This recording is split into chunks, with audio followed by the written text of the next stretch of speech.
a little hiatus to do an hour on Twitch, and not quite ready to go to bed yet, so I'm gonna do another hour and a half here,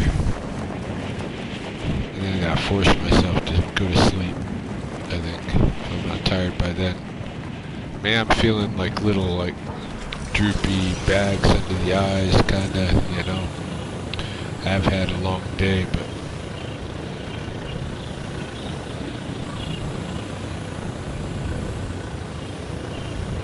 I'm enjoying myself this evening on the games, you know. Let's go in from the roof again. I like to go in from the roof.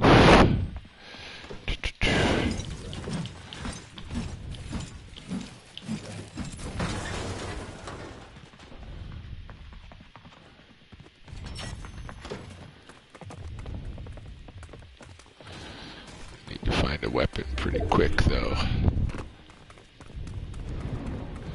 The store's already open, so somebody came in here. This bitch. Oh. Fuck.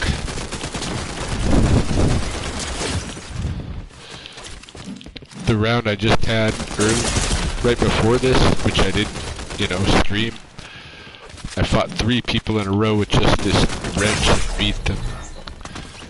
And, not this time.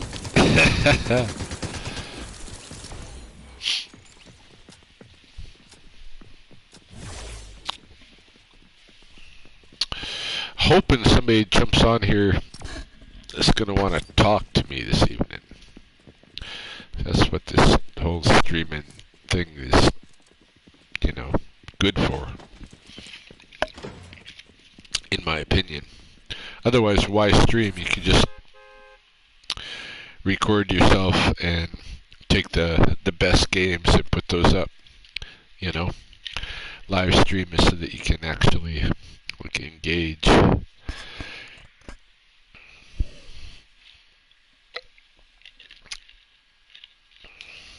And I know most of my YouTube audience never came here for gaming, but just ignore the gaming and, like, it's a chance to converse and visit. If you're gonna watch something on YouTube, you know, why not? Why not do something that you can actually socially engage with?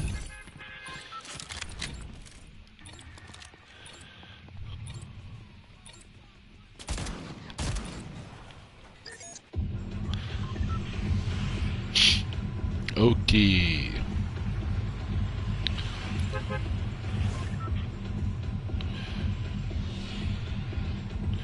Oh, I can't even read that. My eyes are so bad.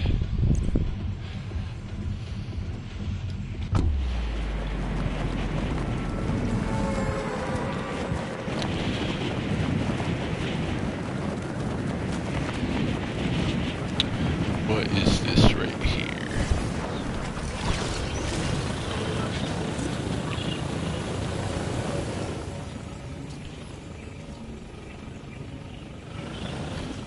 I don't think I need to go through the roof on this one. Okay, so what's up? How's it going? My one viewer. Or is it like,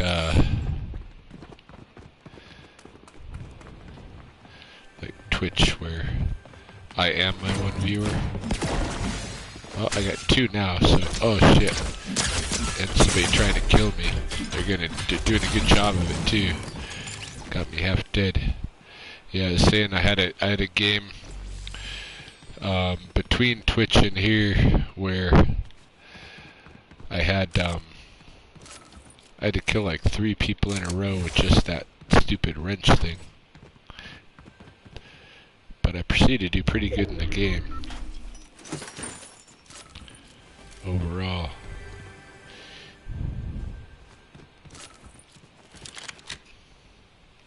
What's up? Oh, Mr. T, are your ears getting better, or are you losing everyone? No, my ears, I'm definitely relying on my ears a lot better.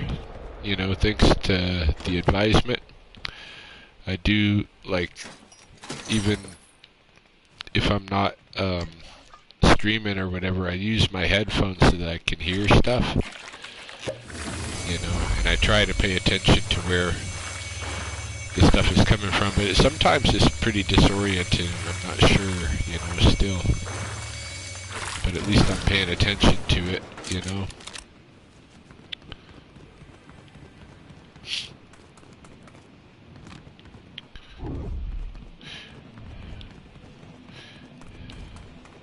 Yeah, I was on for a little bit earlier, but there was nobody around that wanted to talk, so... Whoop. Well, fuck it. I'm just gonna go this way.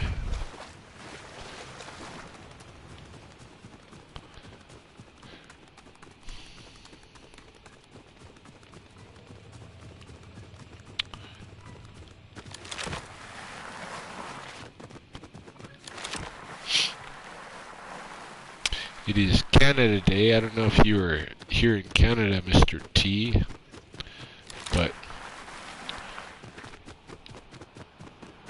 this is the 4th of July / Canada Day celebrations time, which I am not out doing. I generally don't go to those fireworks shows and shit.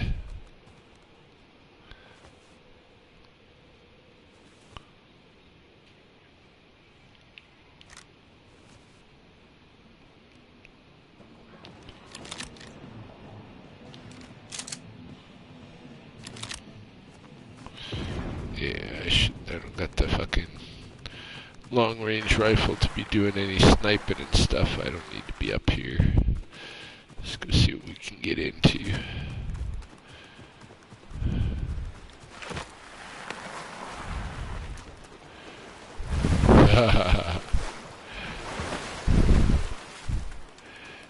The fireworks are loud. I haven't heard any, but I'm a ways off from the fireworks here in town. And I got noise cancelling kind of earphones on, basically, you know. But my dogs haven't been acting up or anything, so it's definitely not like 4th of July in the States, which is a crazy show, you know.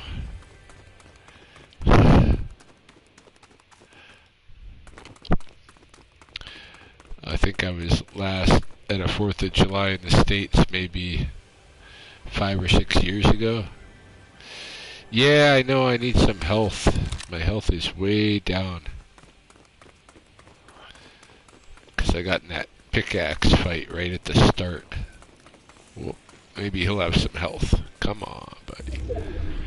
What you got for me? What you got? Yeah, bro. There we go.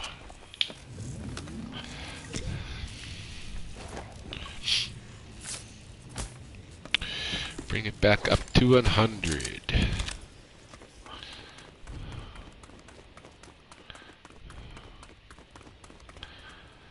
Okay. This is Fortnite. I go on here now and shoot down 8-year-olds and stuff.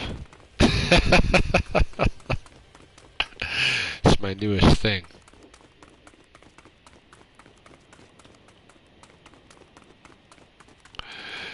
Yeah, I've been telling my friends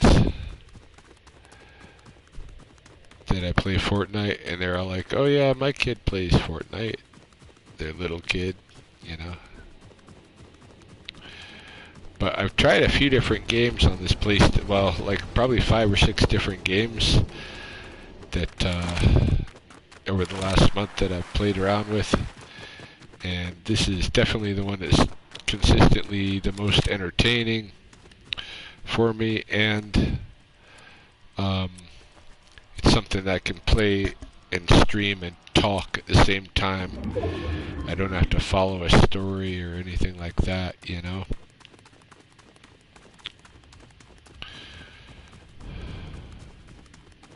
Somebody's already raided this place, right? So all the good shit, well, not all the good shit's gone.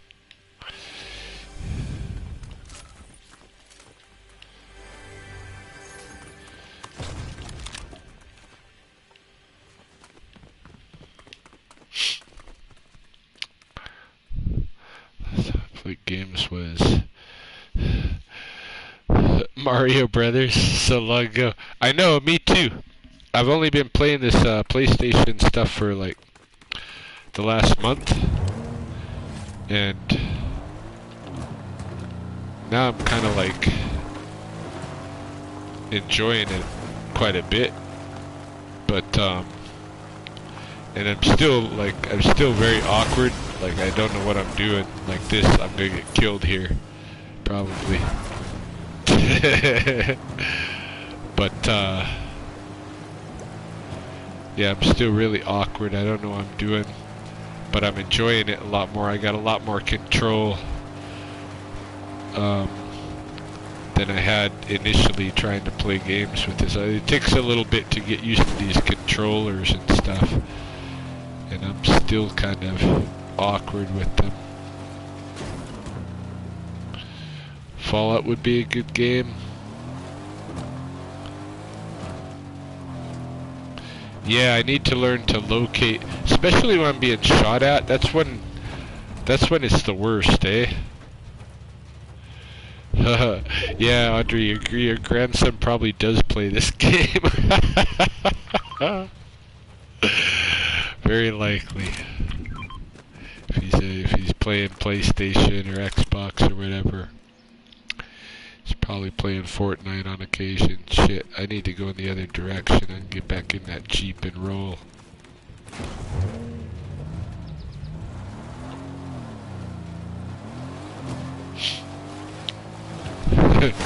Yeah, that's what all my friends have been telling me. My kid plays that game, or my grandson, or whatever, you know.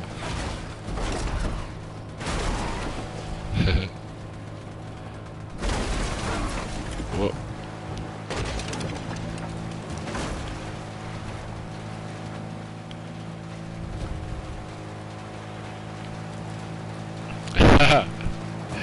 Yeah, I was having all kind of struggles trying to play the game when my ex-girlfriend was trying to introduce me to like how to use a PlayStation controller and shit. And then, like, you know, part of like why I'm playing right now is just my ego of not being able to do it. Like, I don't want to be the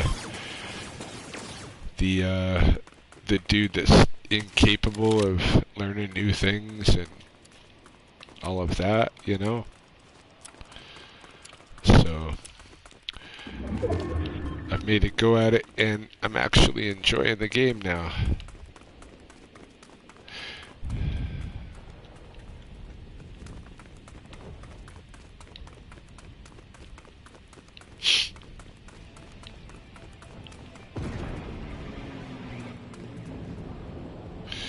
Yeah, I know. I keep almost every game now. I'm driving just a little bit to get myself more and more used to it.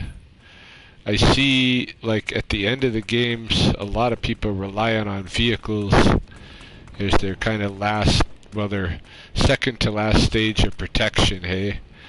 So they'll be in their vehicles toward the end of the game, and then once their vehicles get blown up, if they get blown up, then those guys will jump out and have to rely on their shielding and stuff. But yeah, I want to get better at the vehicles, as well as like combating vehicles. I'm pretty bad at that. I just get killed all the time.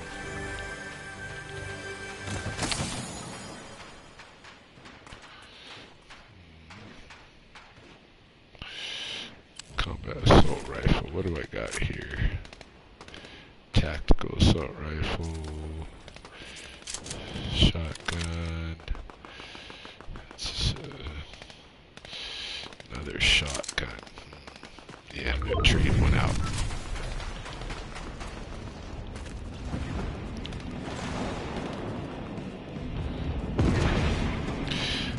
I've only been playing for like a month, and my cousins, who are physically distant from me, two of my female cousins have played with me. One of them invited her friends, and like, so we had a whole group going. I gotta be better than that.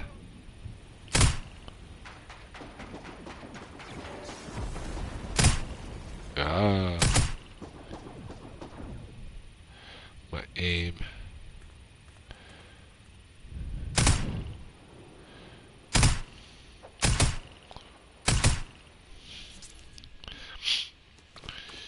Yeah, it's fun. The technology's way different than the Mario Brothers days, which is like kind of what I remember too, you know? Like I didn't go too far out of the Nintendo Atari range, and these controllers are way more sophisticated, you know? And the games, everything's way more sophisticated.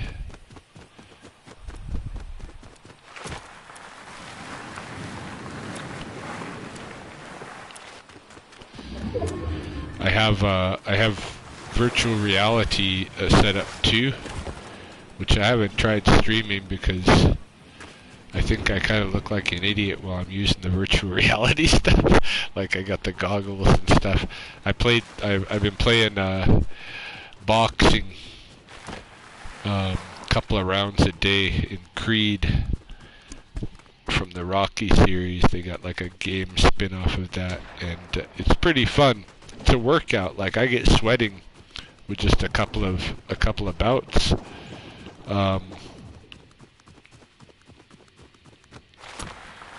But that's a whole different like thing too. Like nothing like we ever had when I was a kid, you know. Creed Virtual, yeah, that's why I'm playing Creed Virtual Reality. It's freaking awesome. You're right there fighting the guy and you're hitting him in the, you know, trying to outpunch him and stuff. Yeah, no, it is like I've been doing the career thing so that you have to do a little bit of training before the fight. And it doesn't, like, it never slows down, really, you know, you get a couple of seconds break, it's like doing rounds. So, I've been doing a 2-3 rounds a night, you know, just in one sitting, but it gets you, you know, you get sweated. It's a little workout.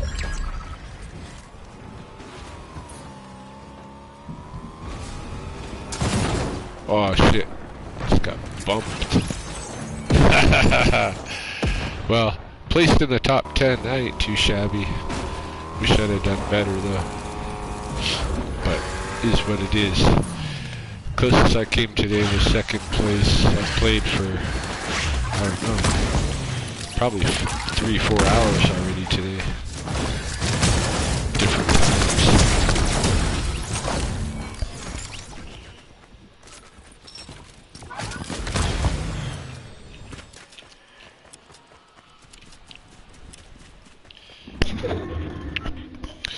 Yeah, I've been playing Creed a little bit, Ghost of Tsushima a little bit.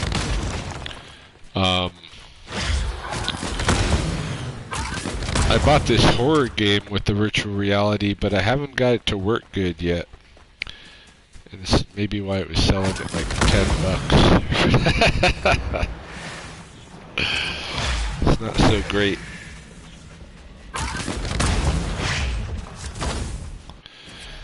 I've got one of the Star Wars like Battlefront games, the more recent one.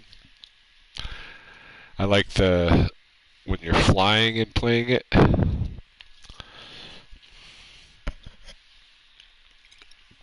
The group games.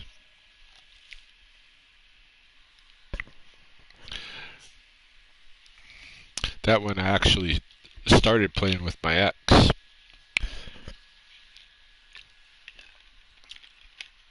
And I'm still not any better at it.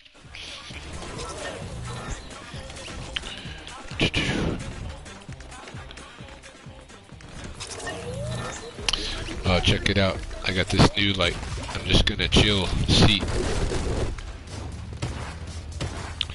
Nothing bothers Mr. Ride. Just gonna chill out. Wait for the bus.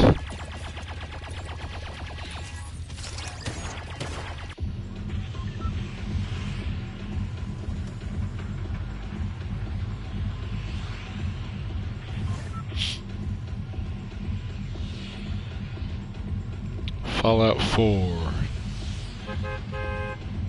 Alright. There's a lot of stuff on Facebook Marketplace, a lot of used games here. I can probably find a copy.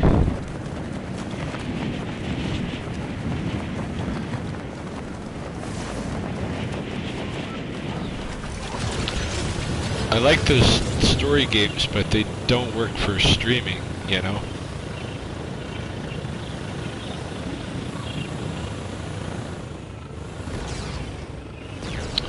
So I have to pay attention. I don't want to pay attention. Yeah, no, it's wicked advanced technology, and it's just getting, but like you know, I bought this game system used, and it's like not even the current one. It's still like way awesome compared to like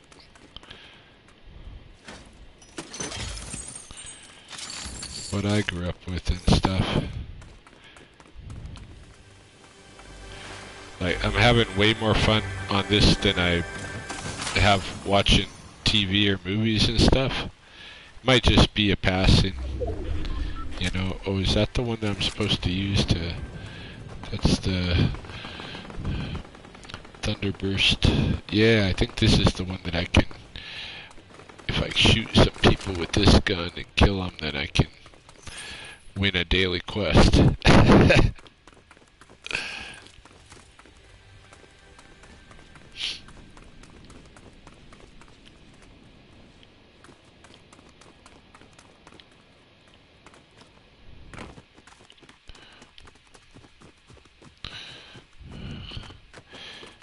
Ooh, let's go kill some cacti. Let's see. Let's take this car, maybe. Get some... Go into the desert and get some, get some more cacti. And some more driving experience.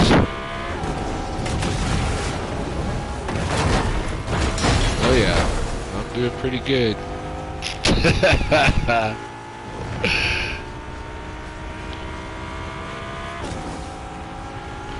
And I didn't even go to the desert. This is no good. I need the desert. Where is the desert?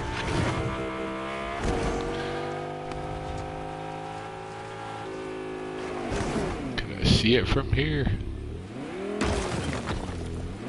There's probably a way to fucking change the map up so I can see some stuff better, but I don't know what that is.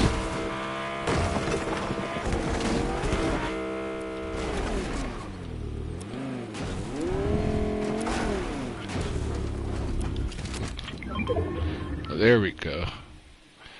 Oh, the desert's quite far away. I would have never guessed. Alright. Just killed a cactus. We were there. Near enough.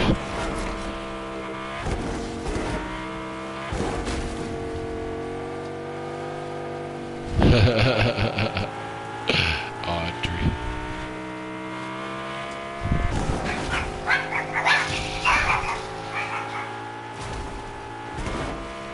Sun's up. My dogs are all upset all of a sudden.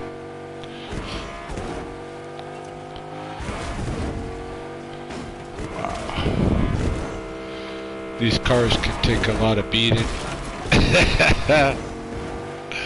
Supercars.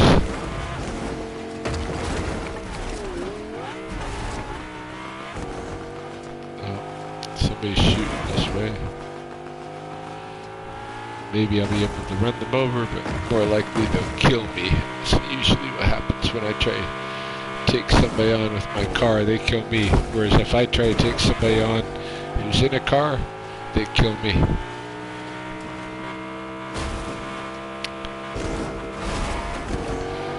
Should we try to get gas? This is a gas station. I'm driving for a little bit.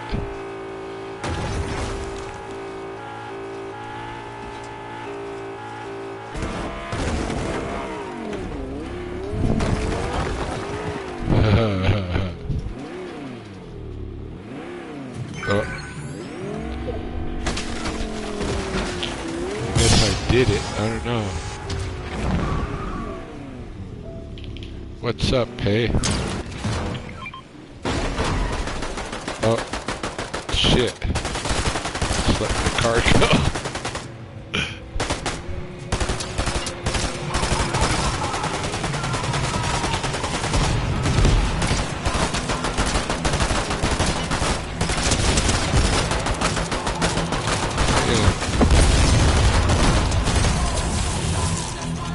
That was easy to kill. Okay,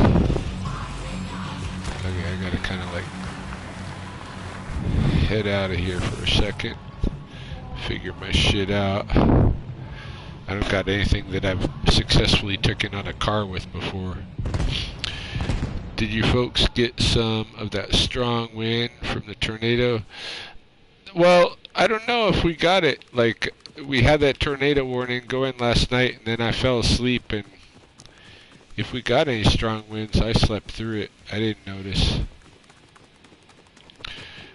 We just finished having a little bit of rain. It was raining quite a bit today. Like, most of the day I've been inside because, you know, I don't have much work in the rain.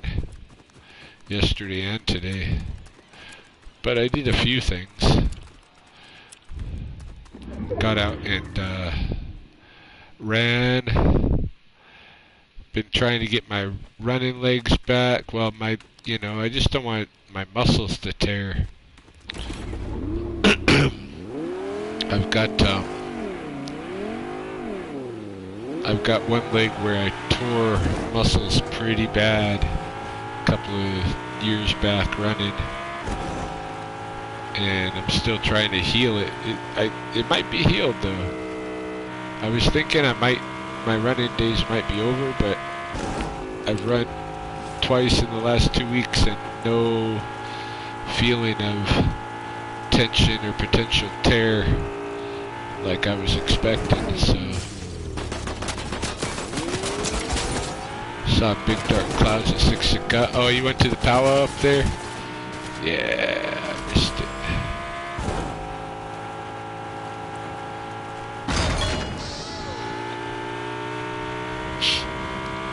Are you up in Siksika, like, regularly? Is that where you stay? Or you just go up there? I have some friends that went up and danced and stuff, but... Oh, okay, yeah, you are. Whoa, don't go over the cliff.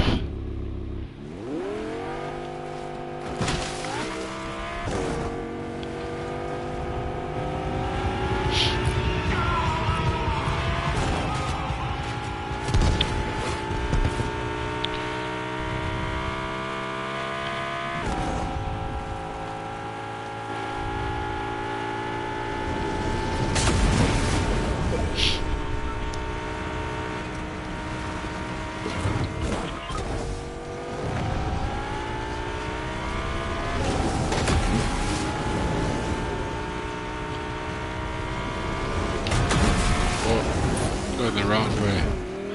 Gonna get stuck. Storm cloud is coming. Oh, shit. Look at how durable these vehicles are. I don't know who makes these, but Elon Musk needs to check that out. Make his shit like this. Jumping off of cliffs and you can still keep rolling.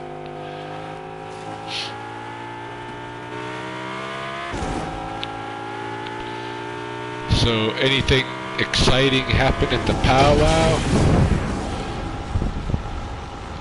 Nobody got bear base. Six and gun. You guys getting a reputation now, you know.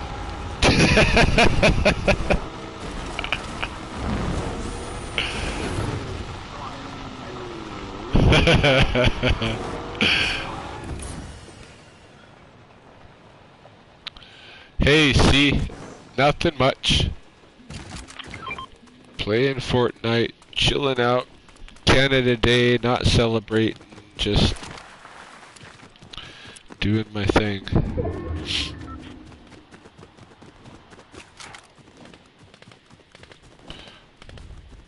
Yeah, no bear race this time. Right on. That's a good thing.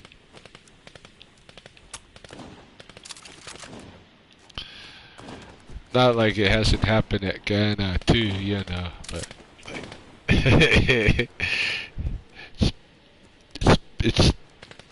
it was becoming a trend. I'll be glad if it's done now.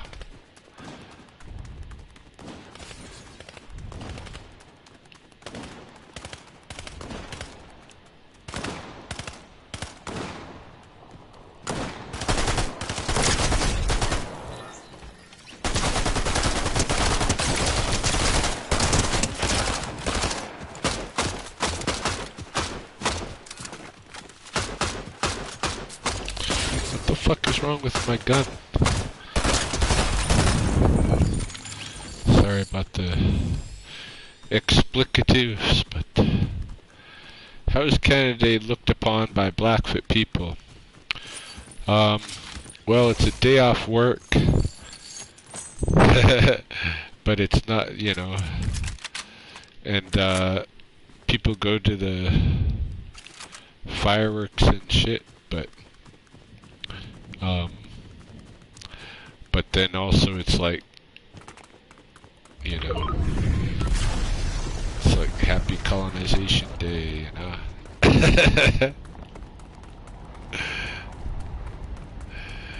Yeah, it's another one of those weird holidays.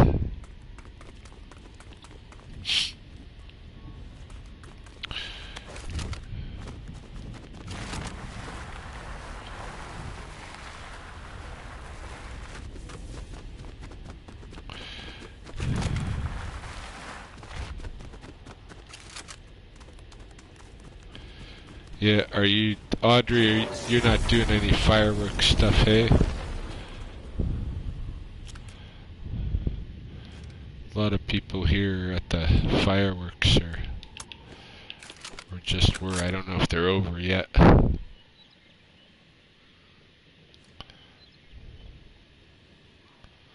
Stop celebrating it, but we want the day off type of, exactly, that's it. Can we still have the day off and like an excuse to like get together for a barbecue and shit, you know? But not have it be about Canada. That would be cool.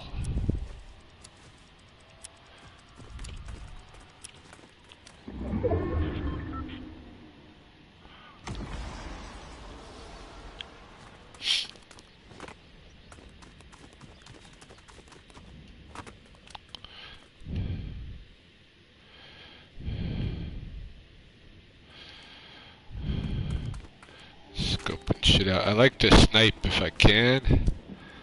You know, if somebody's up to something. I like to do some sniping from afar, but nobody's getting busy around me that I can see. We are down to the last 10 players. Hey, where's that? Is that 19? Maybe it's 19. I don't know. My eyes are shit. I ran today 5.2 kilometers. So roughly like a little bit more than 3 miles. Plus, I did 600 skips, like rope skips. And when I skip rope, I count my reps, and I do a workout based on my reps. So, for me, like a real basic like a basic but solid skip rope training session is like 1,000 jumps. But if I can do 2,000, that's a pretty hardcore skip session. Today I did 600, you know, just getting back into it. And that's after my 5.2 kilometer run. And then I did 60 squats. So it was a big leg day for me today. But it was good because it, like, you know, gave me good mental energy. I got kind of attacked on social media like shortly after my run, and it couldn't matter at all to me because the chemicals in my brain at that time were just like so hopped up, like I could give a fuck. Whereas, you know, without those chemicals, I can be triggered and I can start, like, you know, fighting with people. But after that run, I couldn't give a crap, you know, what they had to say, you know. It's like, alright, whatever, I don't care. Yeah, it was a good day. The calf didn't have a problem, 0 issues. If anything, it was like ankle joint at one point, knee joint at one point, kind of giving me a little bit of pain, like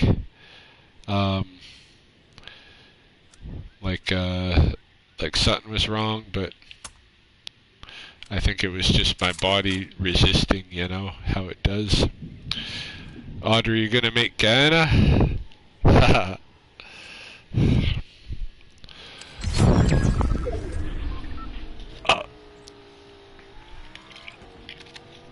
Yeah, the Ghana Indian Days is something else, and the Akogots, and that's what I go to mostly, Akogots, and but I usually try to make a day of Indian Days too. I can't leave town too much because I have to, because I'm on retainer for the city to look after rattlesnakes. So if I'm gonna leave and go to standoff and go attend Indian Days or Akogots, and then I have to like set it up so somebody's covering my snakes. There's only one guy in the city who's allowed to do that on permit with Fish and Wildlife. So it's always a little difficult, but can't take in the whole thing. I try to get in the best days. Yeah, I'm not trying to rush it. Today I actually set my goal to be 3.5 kilometers, not 5 kilometers. I was going to do basically like a 2-mile run. But then when I was into the run, it was going good, and I was like, yeah, I'm going to keep going and maybe do 5K, and so I did. And it was alright. I didn't hurt myself. I'm not going to run for, I'm going to give myself a couple days off between each of these initial runs, you know, for maybe the first month or so that, like, I'm not running every day or even every other day, but maybe every 3rd day, just to see if I can get my legs back into doing that and not tear my muscles.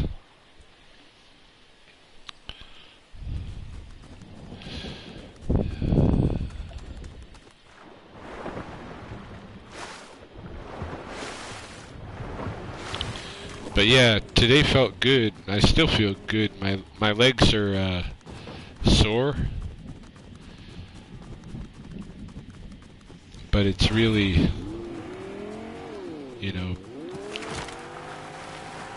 beneficial for my mind, I think, to be doing the show. Shit, this motherfucker.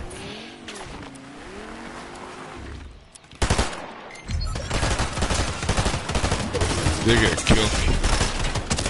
No way I'm gonna beat this car. Yeah, I don't know how to kill these cars.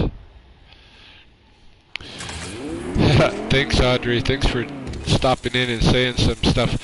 This is why I do these streams, because I want to visit with people. So I'm really happy that you showed up and said a couple things, and maybe I'll see you at Ghana Indian Days.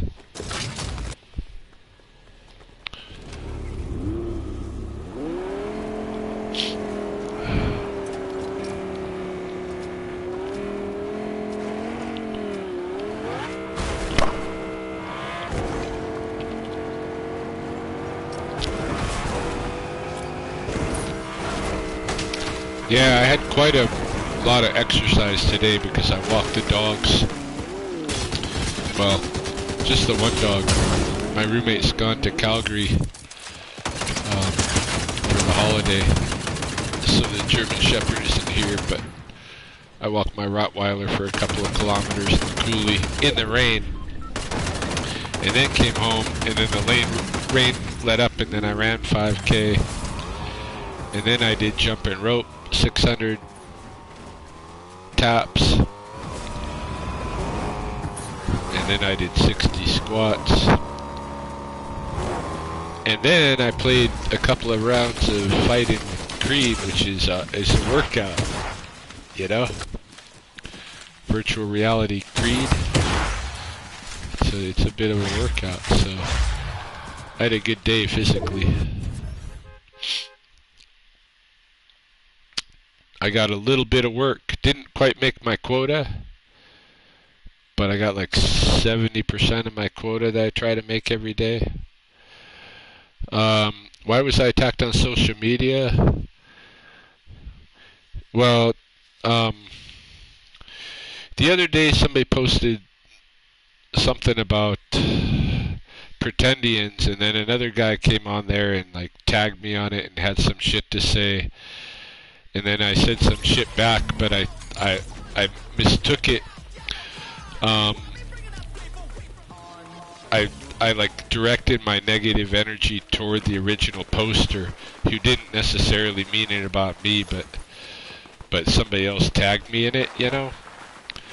And then he got mad and like posted some negative shit about me. And then some other, like, couple other people got in on it, you know, and were talking shit. And I don't know, it was just all kinds of like negative stuff. It's back to that identity stuff, you know, like because of my decision to keep my last name what it is.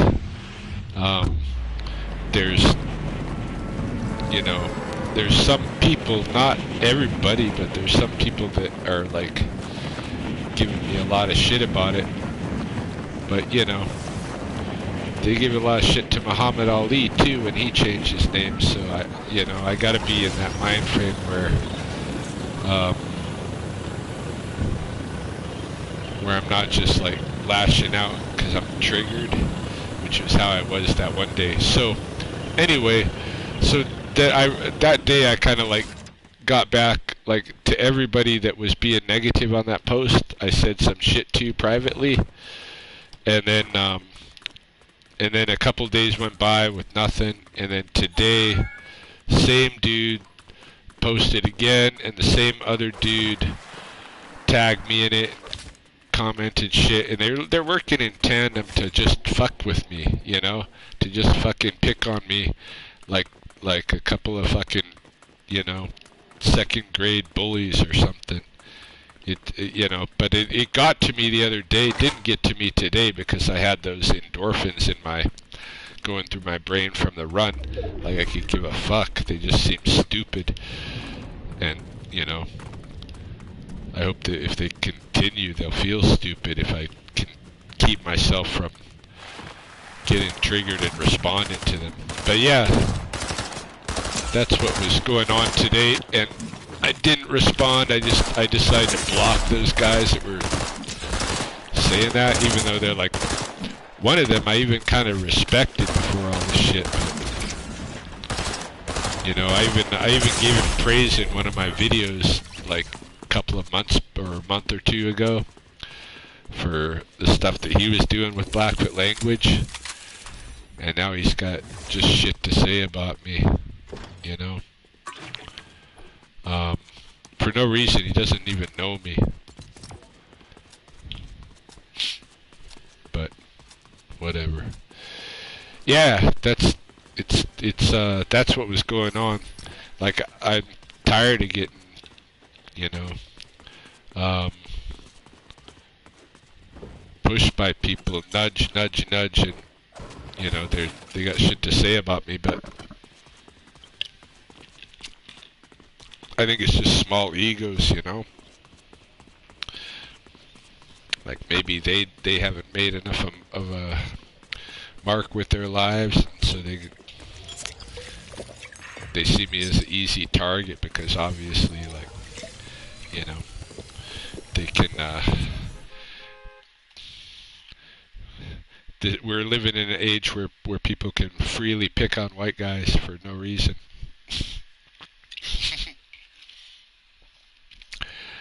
Well, they want everybody in Lethbridge to start saying Okie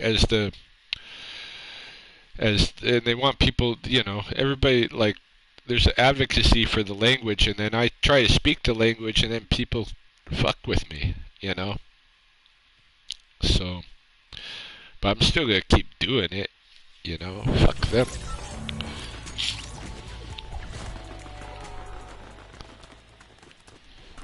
It's just this, you know, it's just the weird little haters and shit, you know. But like, if that's all that who's saying something, then it starts to get on your nerves, you know.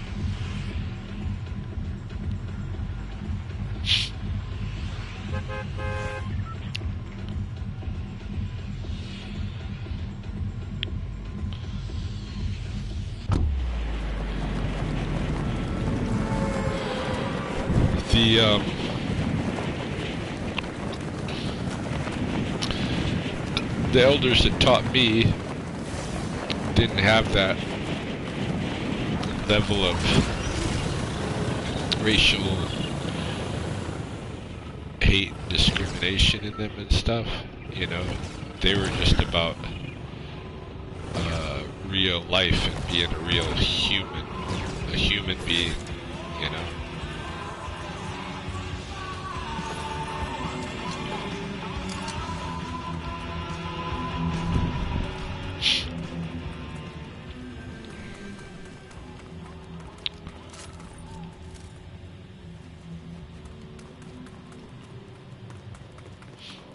Where can I jump down? Kind of high up on this one. Maybe I'll have to cut through the roof.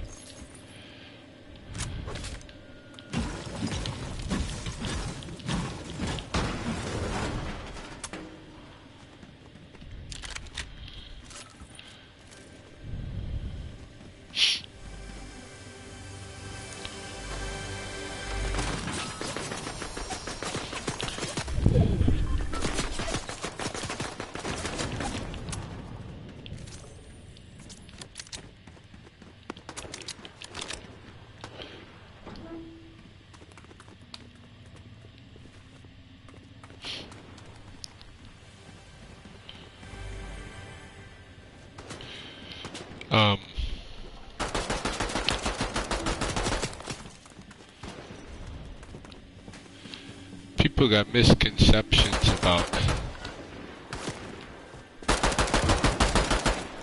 about me, and they just got misconceptions because they've been taught concepts from the mainstream.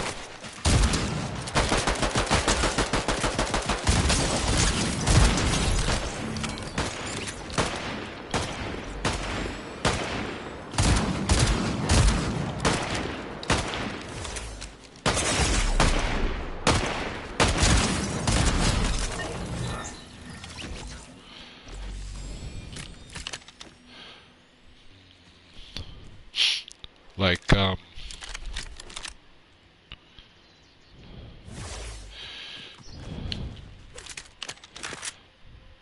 like I've had women who don't know me calling me a predator to native women. Oh yeah, shield up.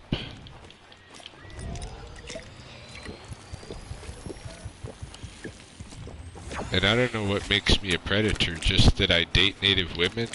I'm a predator.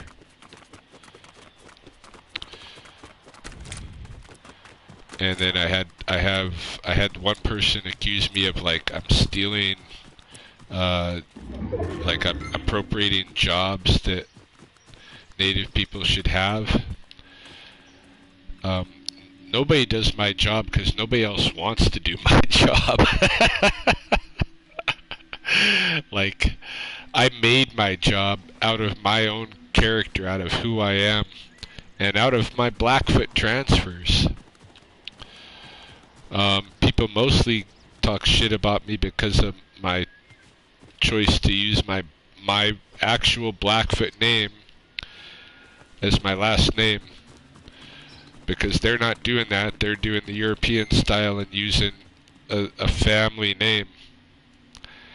Well, like I said, you know, Muhammad Ali got a lot of shit for using a name that he thought more associated with his actual identity than what he was given, and so that's where my mind frame on that shit has to be too.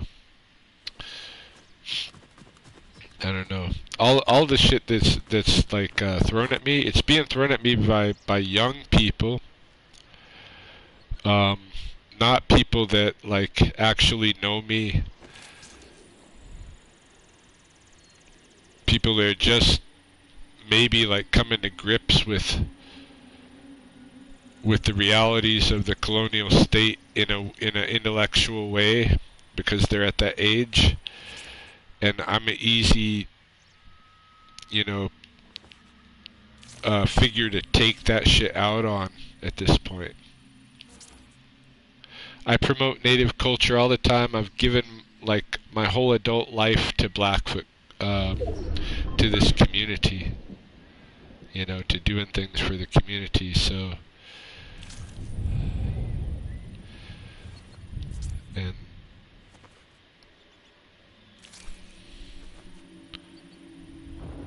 you know, even like my parents are like, maybe you should just come home, come back to Oregon. Oregon's not my home anymore. Like I don't want to live there.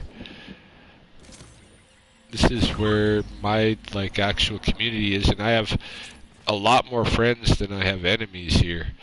But the enemies are they're getting under my skin, and I gotta stop letting them do that, you know.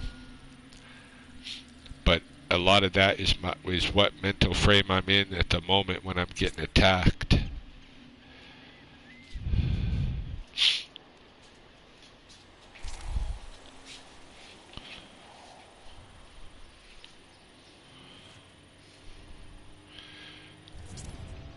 By the way, those ladies that are calling me a predator, you should talk to any of my exes and see if they feel that that's the truth. You know, maybe aside from Chrissy Chief Moon, who was only with me for 4 months and isn't a very good social player with others, you know. But I assure you, anyone that I've been with does not feel like they were predated. I was a predator with my wife for 22 years. You know, predator with my other girlfriends for a couple of years at a time. Yeah, whatever. Just mad because I'm with native women and I'm white because you're racist. That's the thing that I'm facing. It's just fucking racism.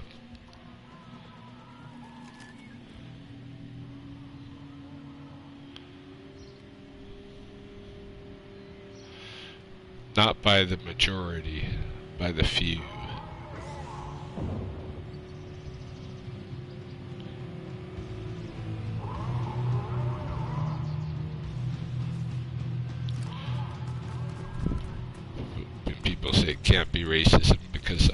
I'm white. Well, I was evicted from my career job after 15 years of really good service, bringing in like well over $1 million to the institution in grant monies and stuff, more than any other instructor in there or coordinator was bringing in.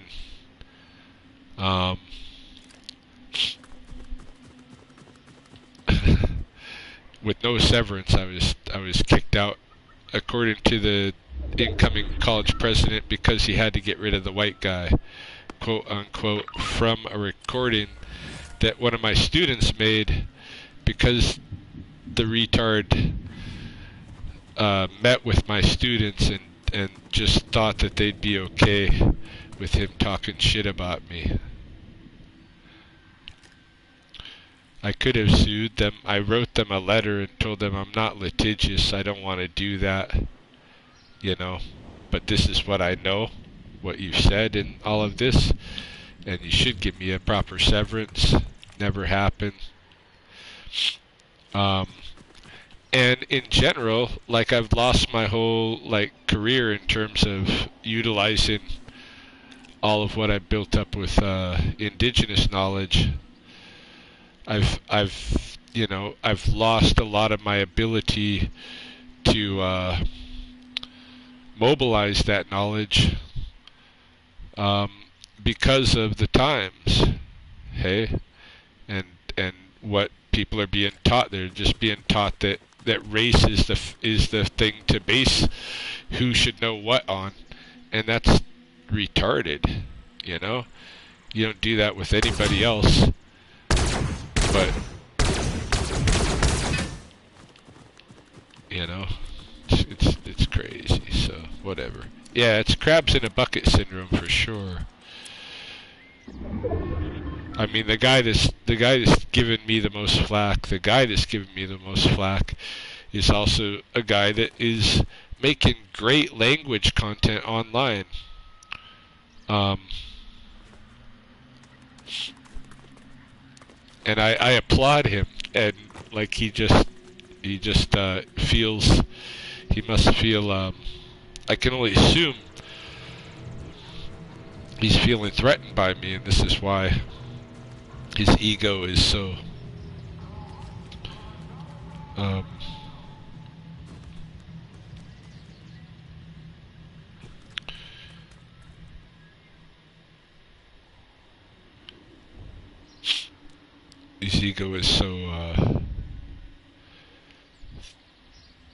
threatened that he'd be attacking me publicly all the time. He should be, like, me and him should be total partners in making curriculum for the community, but yeah, fragile is the word.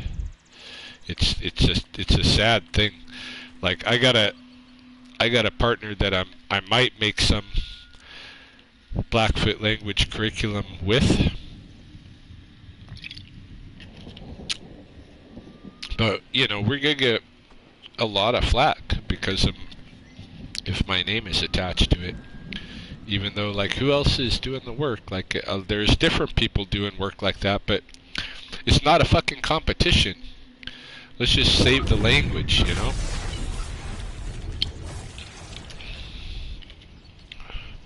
Put out what you can put out. There's not enough out there.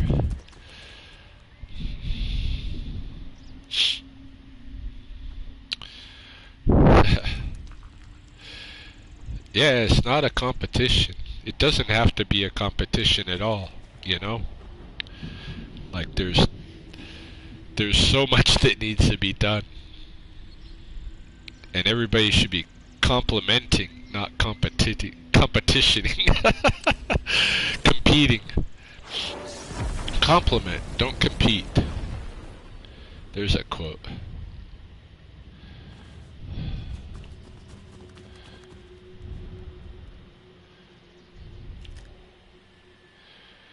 You know, other people will get mad at me because I was taught a lot of things and I'm not sharing enough of it. People will get mad at me for that, and then people will get mad at me for sharing it, you know?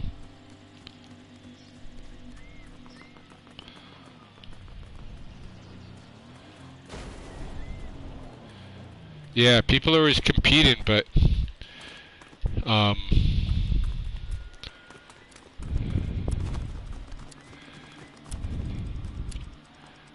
you know, they don't necessarily need to be, or at least not against others that are like, you know, on the same side. Like, I'm majorly on the Blackfoot side, you know? It's so crazy.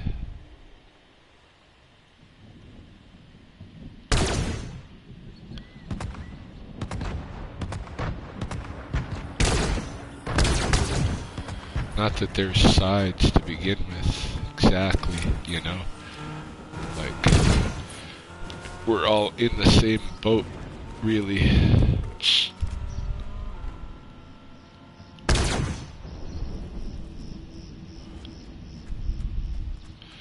Well, I've tried, well, what my, you know, yeah, get off the social media. I'm not going to do that because I do a lot of promoting my own, like, services and business on social media. The things that I'm doing, like, you know,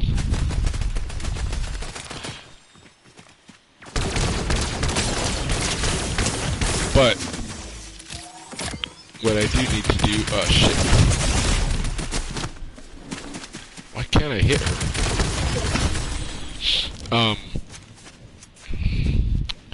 Yeah, I'm not gonna get off of social media, but I don't I have to stop responding to the negativity for sure, you know, and looking at it to the extent that I can, and so I blocked some of those people today on my social media so that I don't have to, so I'm not gonna see them, you know,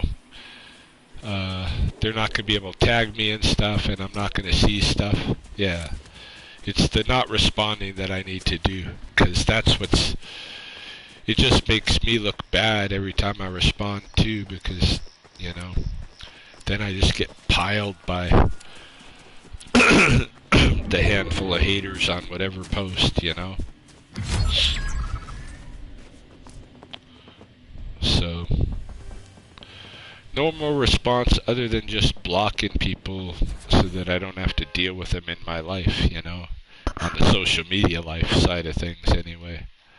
Still gonna see all these people in real life. That's the crazy thing, you know. And like, I did a very famous study on Blackfoot influences on Abraham Maslow, the psychologist, and his ideas about the hierarchy of needs and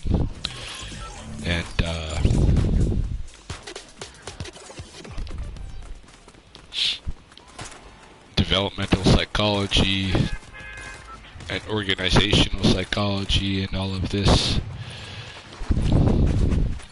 And what the elders at that time, when they witnessed, you know, any kind of racism thing, they told him, "Madome tapi tapi," they're not fully developed yet as human beings. So you know, don't get mad at them. They're just like immature humans. Hey. But in that time, like, Abraham Maslow went to Siksika expecting to be able to get people to talk shit about each other, because he believed that every society, every primate society had a hierarchy that it put in place and kept in place through relations of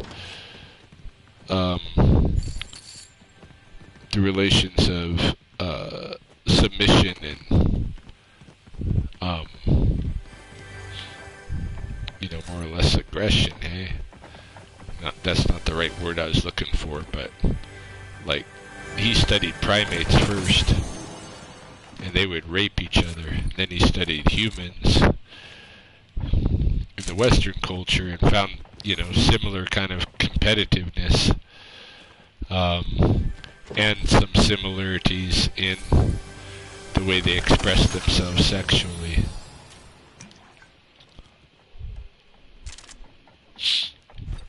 But when he went to Siksika, he couldn't get people to talk shit about each other, and he didn't understand it. And it's because of the proximity. Like, I'm still gonna be in the community with these people who are talking shit about me. Like, I'm gonna see them face to face, you know? Yeah, they do want me to respond negative, because then it's, you know, it feeds the fight, eh?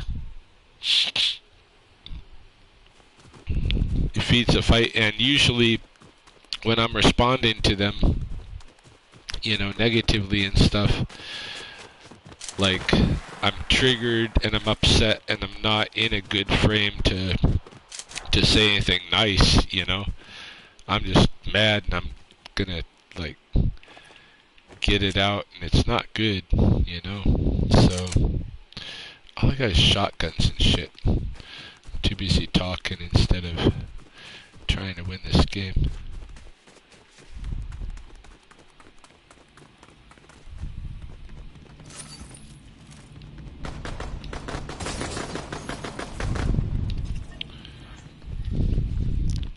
You know, and they, like, the crabs will attribute things to me that are not, you know, even reality at all, you know. Whoop.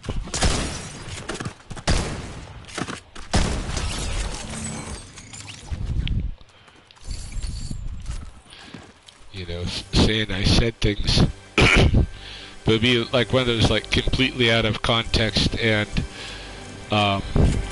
maybe even completely misworded, but at the very least just taking a little clip of what I told them and pretending like it's the whole fucking thing, you know? Like, I told this guy he had shit elders, because anybody who's gonna behave like him must have had shit elders. And he's like, tells everybody else that I've called the Blackfoot culture shit. No, I'm calling him shit and his elders shit, not the Blackfoot culture. Just him and his elders. That well, whoever, if he would attribute being taught the kind of things that he's pushing at me from anybody, then yeah, those guys are junk. Okay, that's what I said. I was referring to somebody very specific. Obviously, I'm an advocate for Blackfoot culture, and you gotta be fucking retarded not to notice that.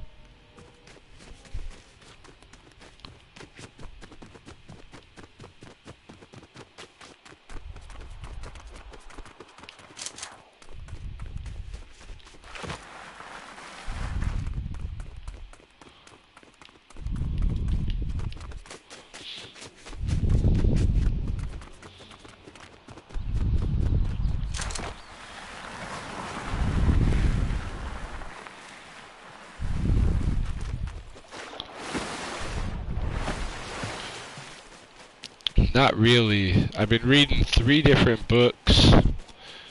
None of them are...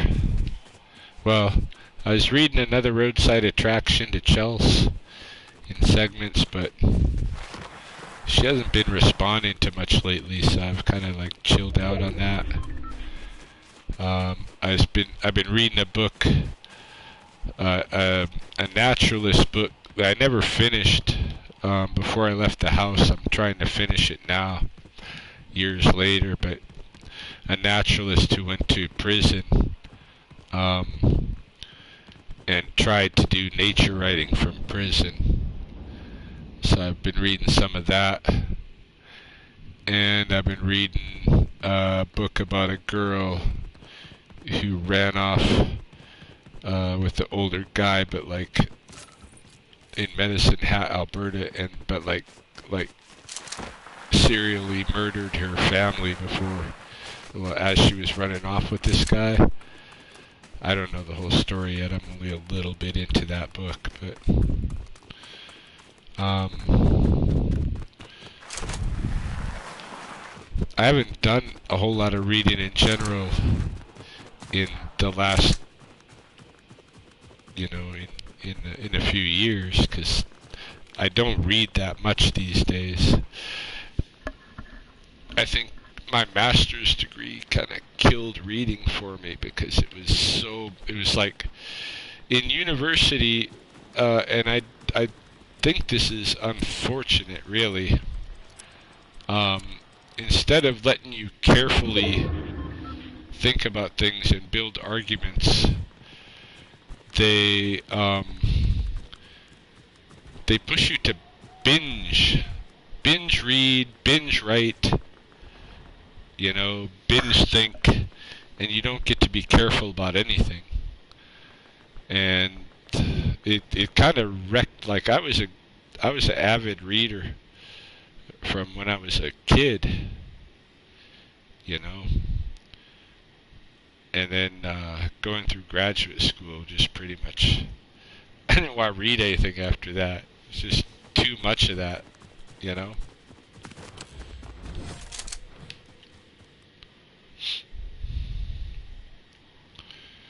I mean, I once had a professor put a stack of books on his desk that were like this,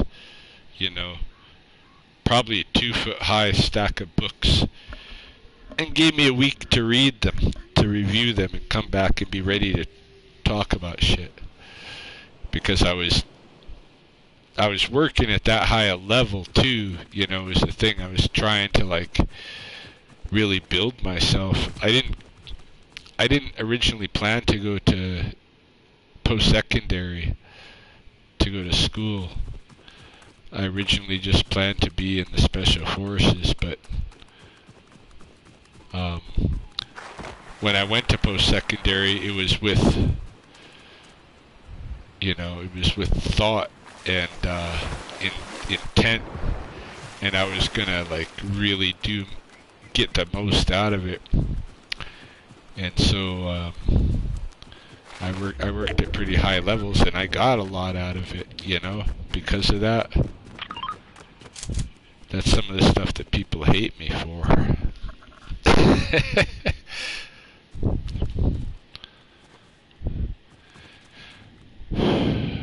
I tried to learn, and I learned something. Oh, shit.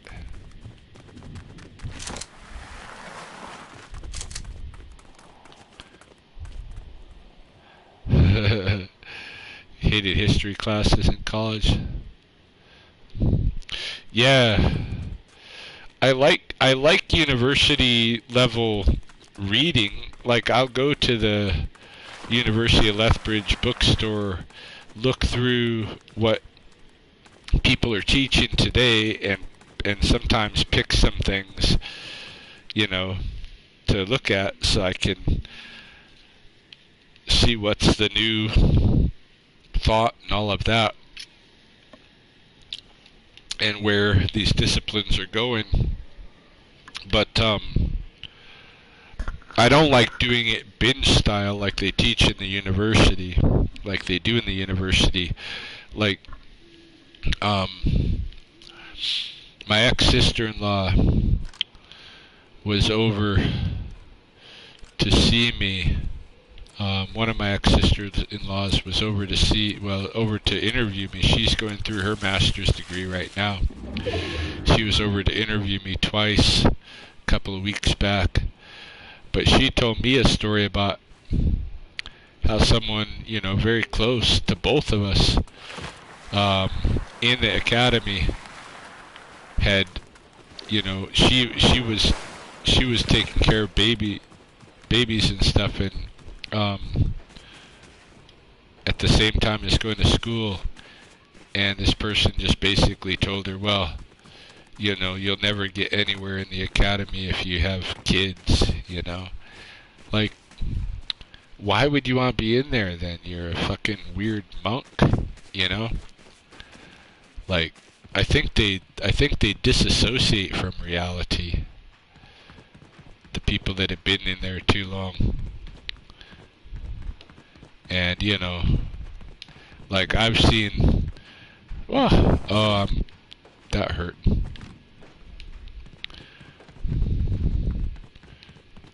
I've experienced some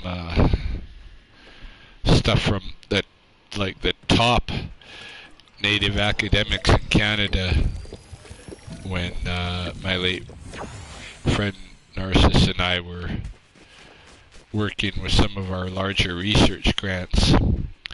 We had to collude with some of the top academics in native studies, and they're pretty well, like, you know, white people. They're like, I mean, they're just all Western. They don't have transfers. They don't have traditional teachings and stuff, and they're not thinking from that state of mind either, you know. And we had a lot of friction with them on occasion. Okay, I gotta get out of here and go back this way. On the next storm line. Down to 22 people, I think. My eyes are telling me. My eyes aren't trustworthy with that kind of thing. Little lines and stuff.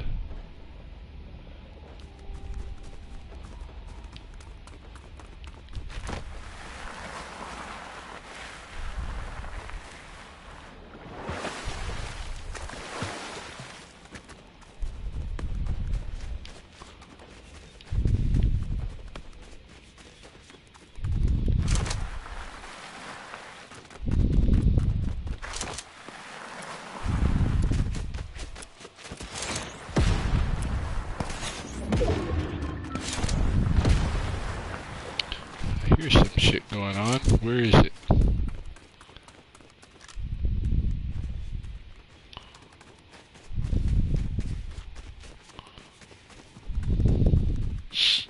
Down to 16 people, is that it?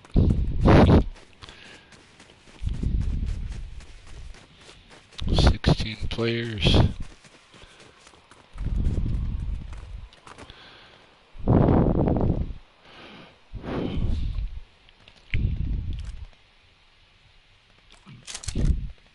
I've just got shotguns.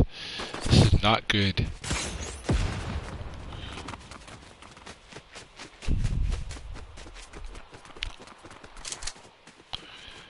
To maintain your U.S. citizenship. Well, yeah, I'm a natural-born U.S. citizen, so you can't even give it up. If you're born in the U.S., you're a U.S. citizen for life. You know.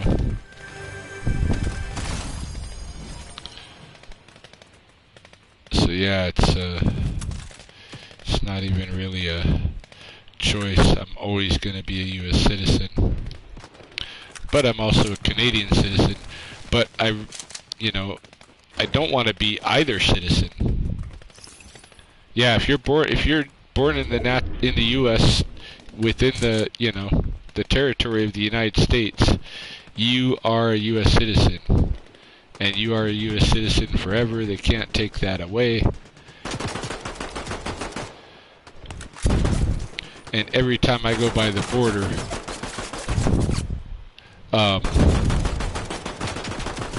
those guys try to get me to get a U.S. passport. They're like, you're a U.S. citizen. You don't have to have Canadian stuff. You're always gonna be a U.S. citizen. They try to get me to like get back on board with the U.S. and stuff, but I really like after the military, I didn't want to be associated with either. No nation state.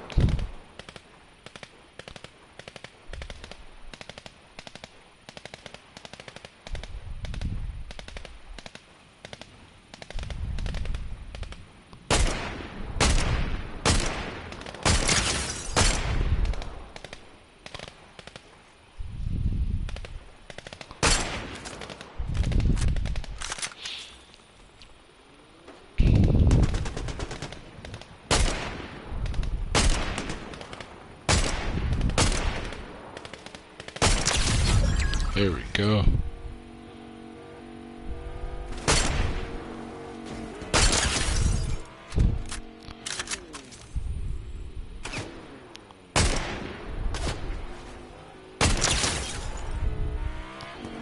Dead. Got this car here. Should I waste bullets on a vehicle? Oh shit. The storm front. Fuck.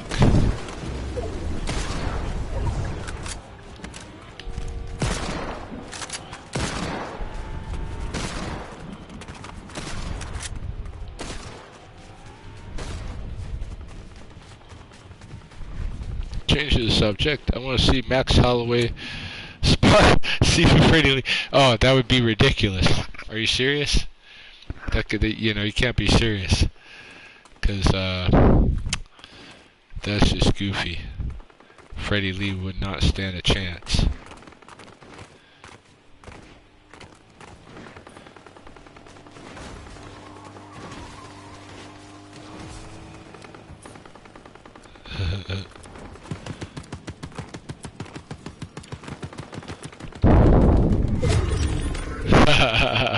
I'm the best boxer in the UFC. Yeah, Freddie's not going to stand a chance against Max Holloway or anybody in the UFC. You know?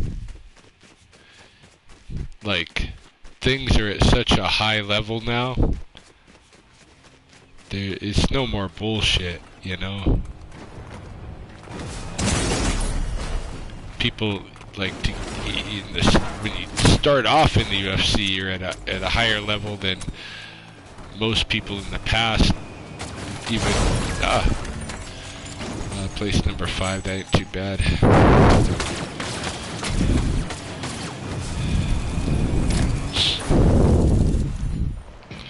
I'll take a second for a pee break, but yeah, there's no way.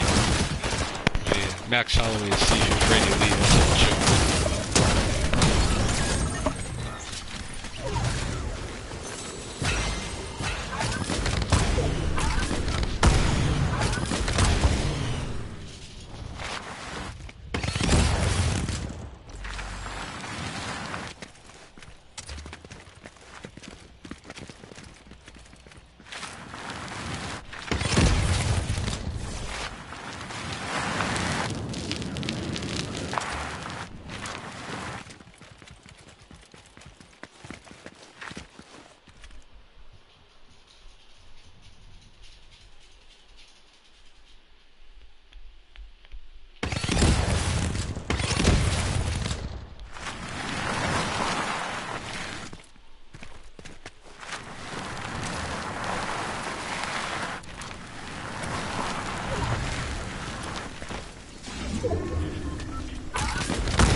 Sorry, I'm at nature calls on occasion and shit.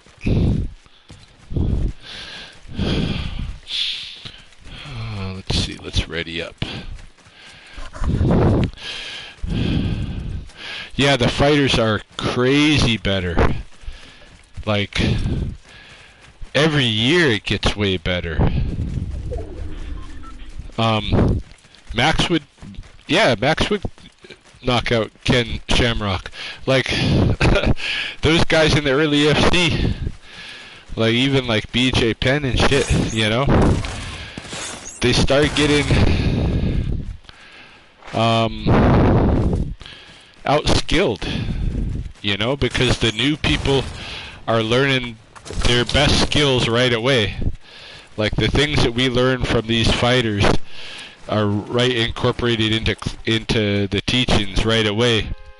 And so, you know, you're gonna start being outskilled because you're gonna be fighting people that started training, you know, with your level of knowledge in a way. Like that's what they're being trained in, you know. I love how much the martial arts has grown the last, like, since 1990. It's crazy. I just keep watching it, being a part of it in the ways that I can and shit.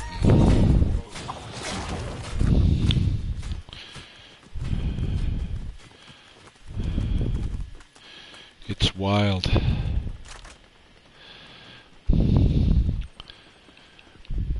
So, okay, so if you want to know what I had to do to become an MMA judge,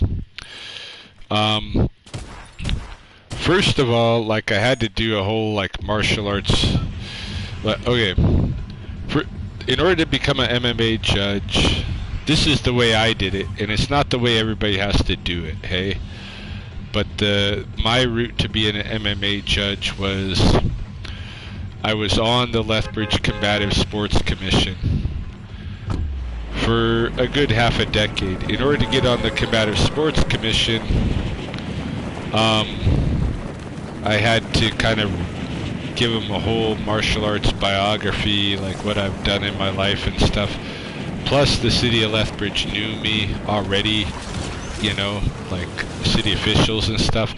It's mostly, at least here in Lethbridge, it's mostly police and corrections officers that run the combative sports commissions.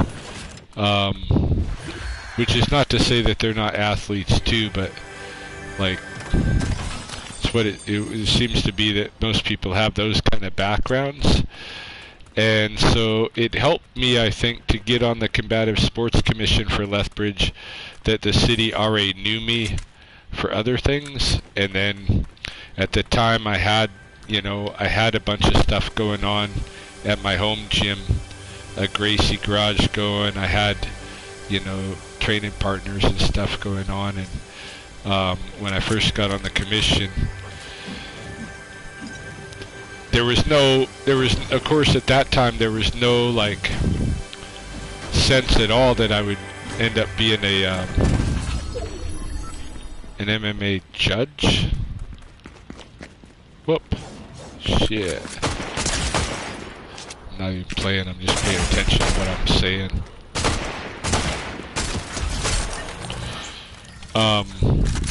So I served on the fight commission for like 5 years. During that time, I got to go to training seminars for judging and refereeing. And these were held by, you know, the officials of the UFC. So I forget the guy's name who we did the one session with. It was Jared something or another, who was a judge for the UFC. At that time, you'd see him a lot in the fights, doing the judging. But Jared came up and ran a session with us for a weekend, and where he's training, you know, and giving you exercises for judging and refereeing. And then I started to get tired of the Combative Sports Commission. They have long meetings, you know, their meetings will go like 2-3 hours, and we have, you know, conflicts and stuff that come up, and they got to debate and figure out how to deal with stuff. And I always felt like the guys, you know, in the Combative Sports Commission that were really making those, there was everybody's on the commission that's on the commission, but then you have these guys that are like, they're more in the president of the commission, or the chair of the commission, and the vice chair of the commission, and the treasury of the commission. And, you know, these guys are cops and corrections officials, and really they're running the show for the most part on the commission. And so I got tired of being in the meetings because I felt like I was spending 2 or 3 hours in the meetings every month, and I didn't really have a role in the meetings so much as, like, other than to say yay or nay to different things. I enjoyed, when I was on the commission, working the fights, you know, but you had to put in so many hours of those meeting times, and I just decided that, like, probably everybody would be better off if I tried to do something else, and I wanted to try to do judging. And so I started asking for that role. And then they held another session. One of our referees, that Josh Koshman, he, you know, he'd been trained by the UFC refs and judges, and so we put on another seminar that he ran through. So I had to take that. So I took 2 seminars, and then I had to shadow Bernie, like, who's our top judge here.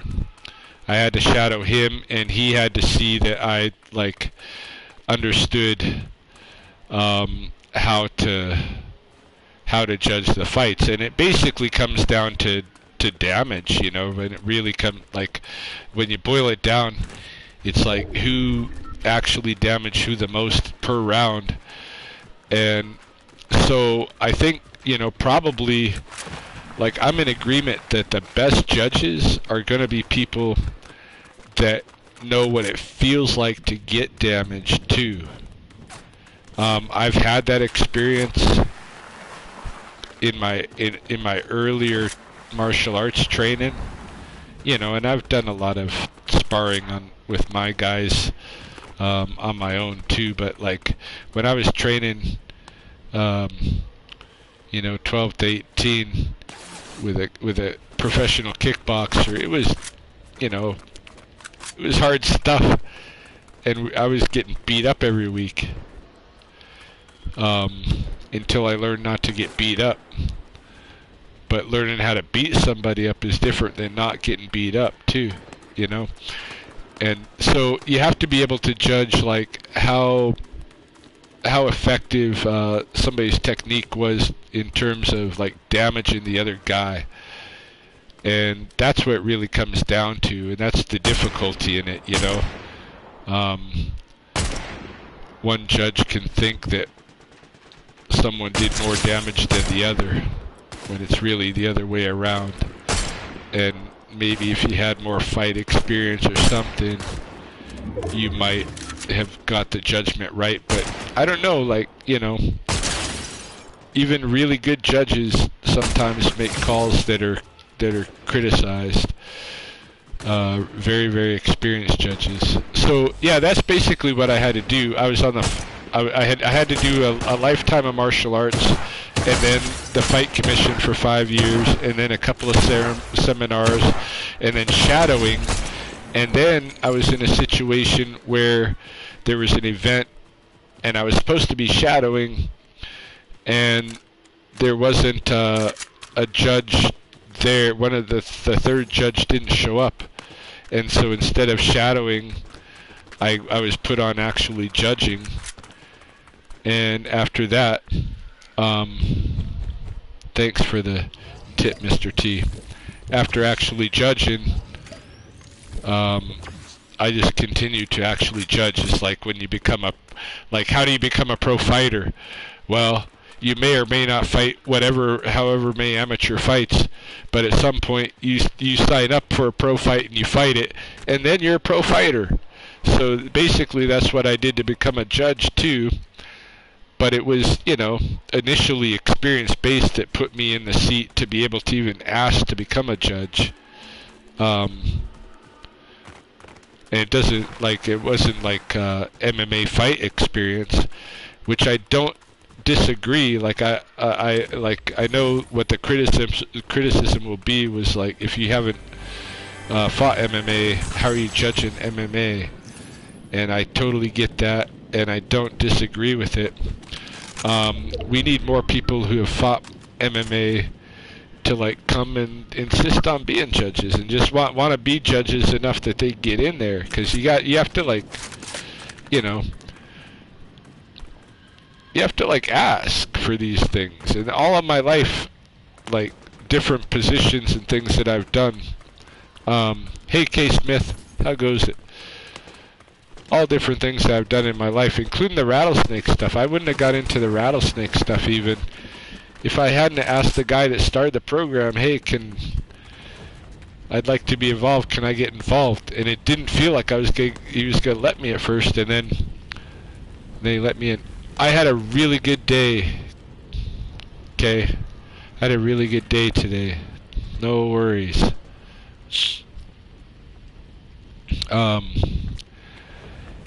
Yeah, so, you know, you do what you can. Like, I never set out to be a judge originally. Kendra. Is it I'm assuming it's Kendra, not Kenda? Or am I wrong? Or is it Kenda? But, yeah, like anything else. Like, I didn't set out originally to be an MMA judge. I just wanted to continue to be involved in MMA, and the commission wasn't doing it for me. And so a good way to continue to be involved and a contributor to the sport without fighting. So I feel like I'm too old for that shit, and plus it's just like, you know, you got to have that in you to do that, you know. Like I've fought, but like, you know, actual fights and like on the, like, not in a ring. And I don't like fighting, you know. I like training. I like sparring. I like sparring hard even, where it's like a fight, but it's still not a fight, you know.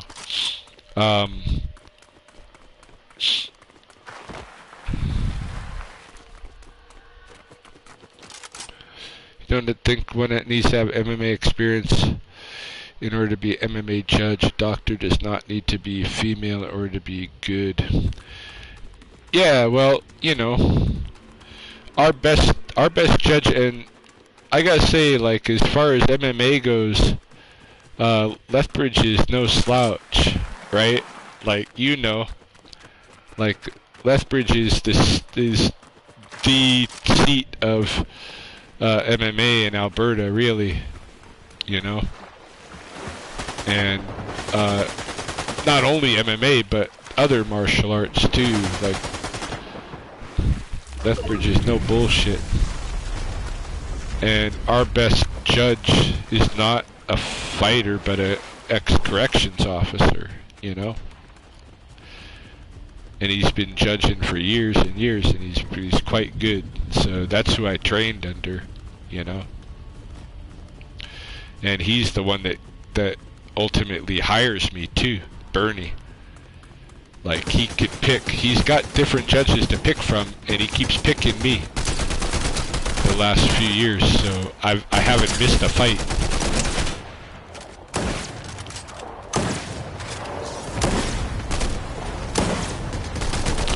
There's got to be a reason for that, hey?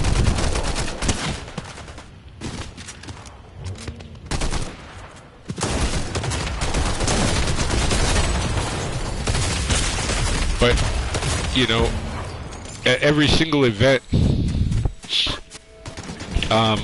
you know, there's 3 judges, and when we pool our results with Bernie, we look at them and we compare. Like, we want to have similar results, of course. We want to be calling the fight the same, because if we're not, how do we see it different, you know? So we always look at it, and if somebody's way off, whatever they put on their scorecard stays, you know, for that event. But if it was something that people recognize, that was way off. It doesn't just get let go. Like, you get corrected, hey? Bernie will talk to you.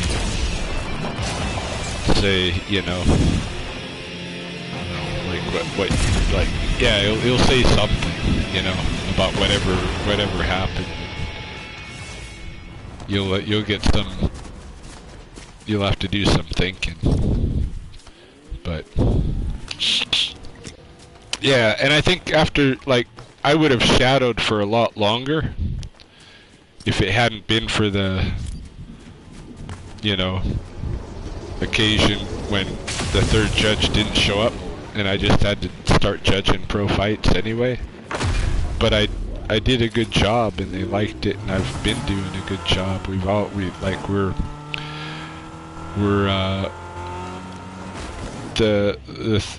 Me and Bernie and Shane, who are the three judges regionally most of the time, we pretty much concur a lot on our judgments. Okay.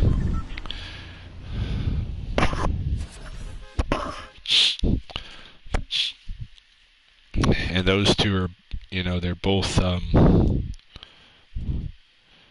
corrections backgrounds.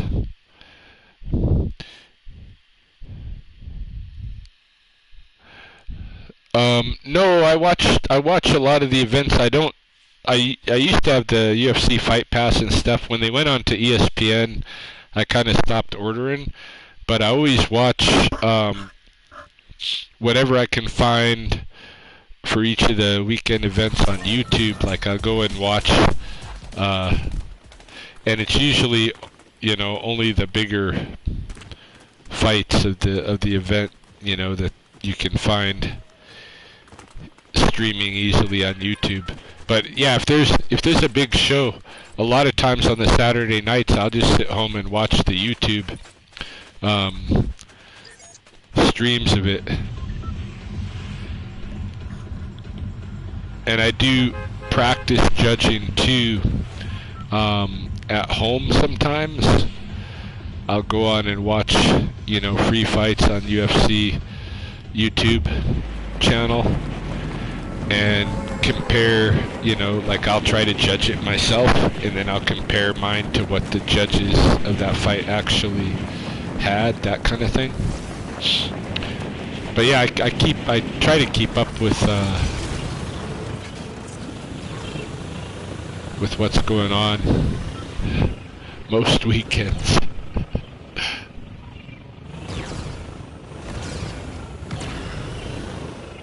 Oh, you don't need to explain more. Yeah.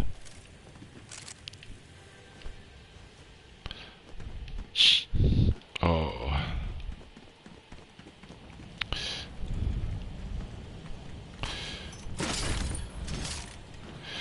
Yeah, no, you shouldn't be a judge of something if you're not even a fan of the sport or whatever, you know?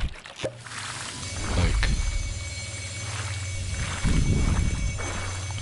I think that'd be pretty crazy.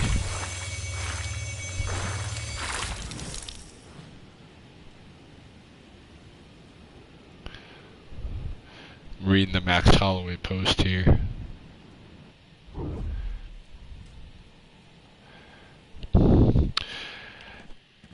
You know, there's something about the Hawaiians, like BJ Penn too used to, like, you know, you couldn't take him down. He had some crazy ass balance and shit, you know, because those guys are always in the surf and on slippery rocks and all kinds of stuff, you know.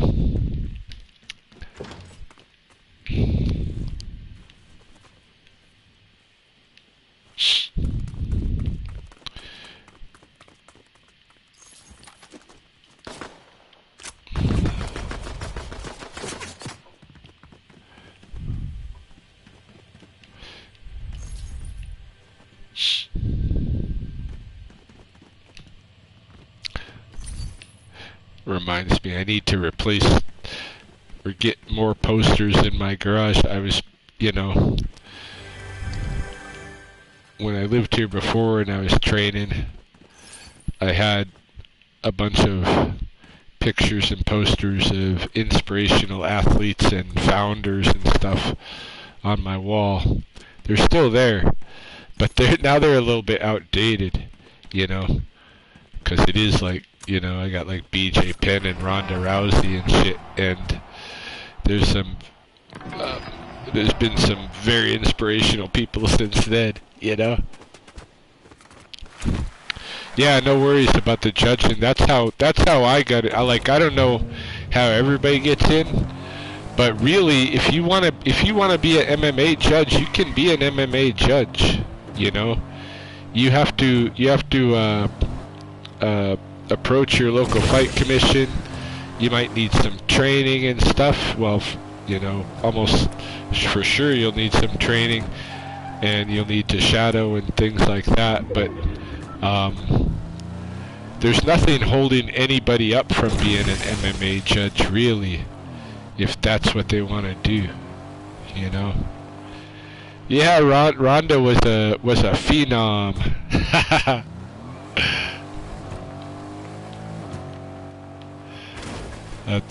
But it was like, you know, Ronda's kind of like 1980s martial arts in a way too. Like, you know, at some point, MMA like surpassed her, you know.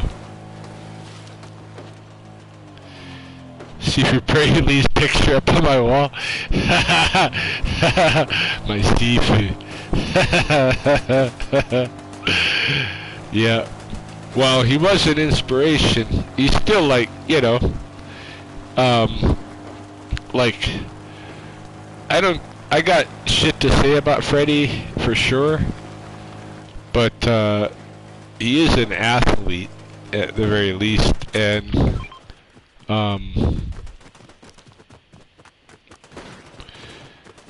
he does like wrap his athletics around martial arts technique, which arguably is martial arts or not, hey? Like, some people feel like unless you're actually fighting,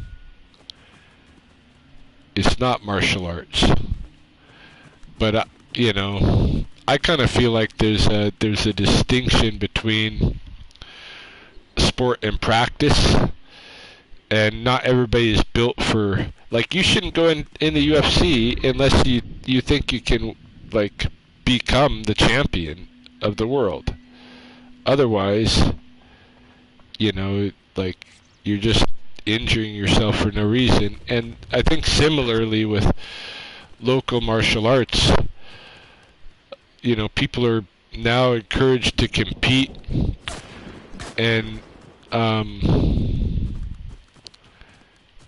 you know, very potentially sustain injuries, although, like, the injuries have so far proven to be much less consequential than those of boxing, you know. But like, fighting's not for everybody, but training can be for a lot of people, and you can still use the lessons learned from fighters in training and get all kinds of very healthful benefits from it.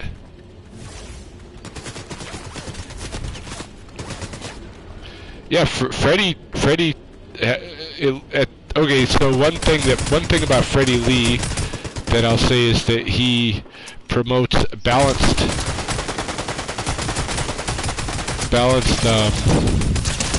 fitness in martial arts. So he always gives some time to technique, sometimes some to strength training, some to flexibility, you know, some to what have you. He balances things in some respects. In other respects, you know, like, there's imbalances. But I've been in a bunch of martial arts schools in my life, and fitness-wise, his is pretty damn good. Mike Tyson versus Jake Paul. Of course I was rooting for Mike Tyson. Oh shit. Yeah, of course I was rooting for Mike Tyson. I don't know if that fight's ever gonna happen, of course. I'm rooting for Mike Tyson to win, and I don't know whether he can or not. But yeah, I would like to see the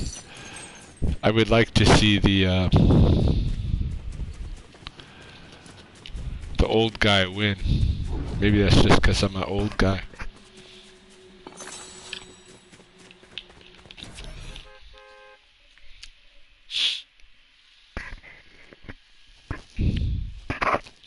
Do you think it's jujitsu for a bag?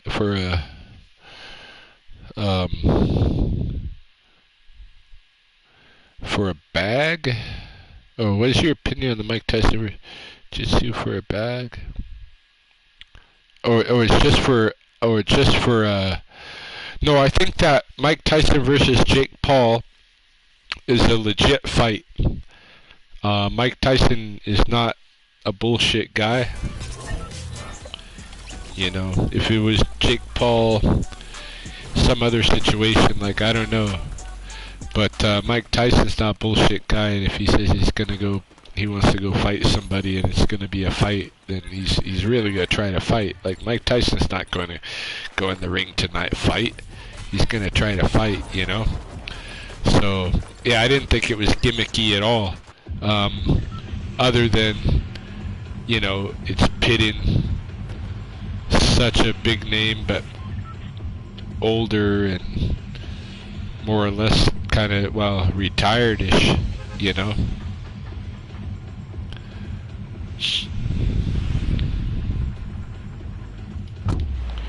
But I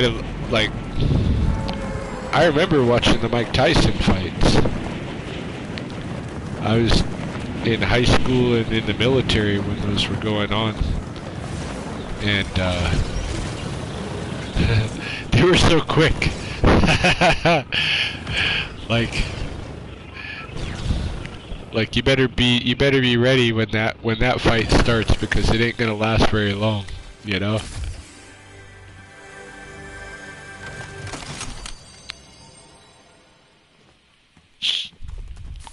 I better grab whatever that weapon is. Yeah.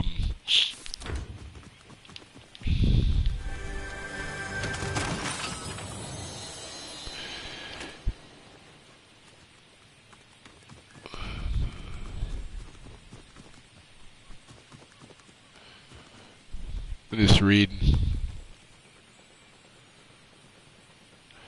Yeah, I know Jake Paul is pulling in a fuckload of money doing these fights, and he's fighting, I guess you could call it like glam fighting, you know?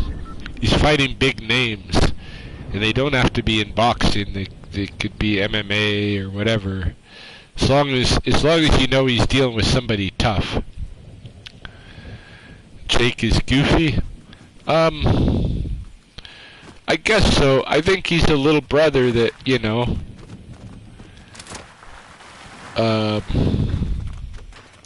his big brother was overshadowing him, and then he came to overshadow his big brother through this, and I think he's legit. He's doing good and everything. But he is, like, in terms of what fights he takes, it's glam boxing, you know. Yeah, fight someone your old age. It's tough. Will always be tough. But I know. Like, yeah, of course. But like, Tyson hasn't given up on Tyson, and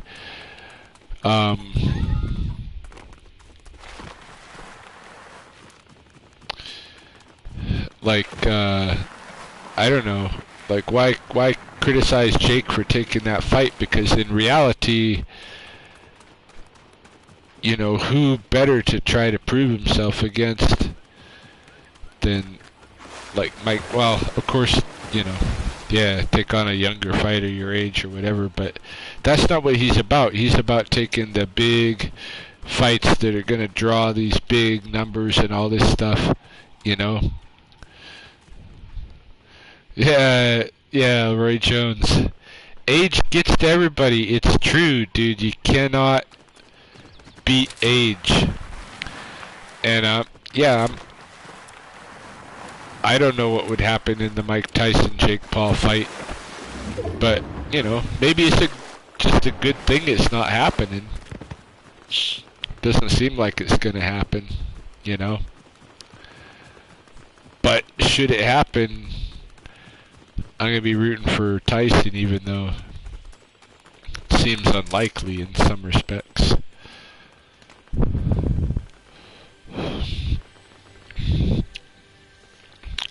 I didn't watch Holyfield Bellator.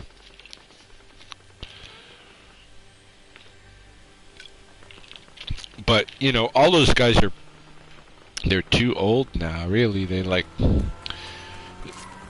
I don't know. Like I say, if they don't see themselves as too old, you can't like rule them out. You gotta let them finish up when they want to finish up in a way.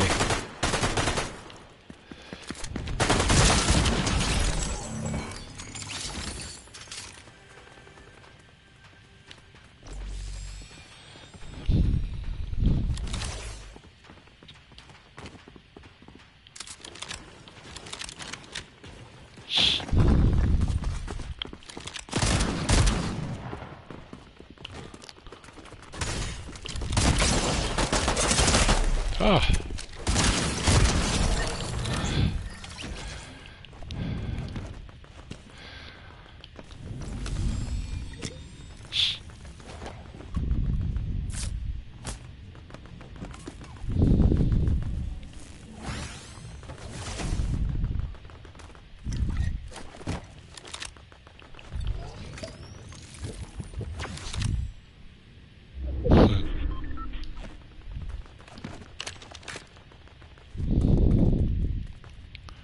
I'm hearing a weird sound in my speakers, like almost like somebody's snoring.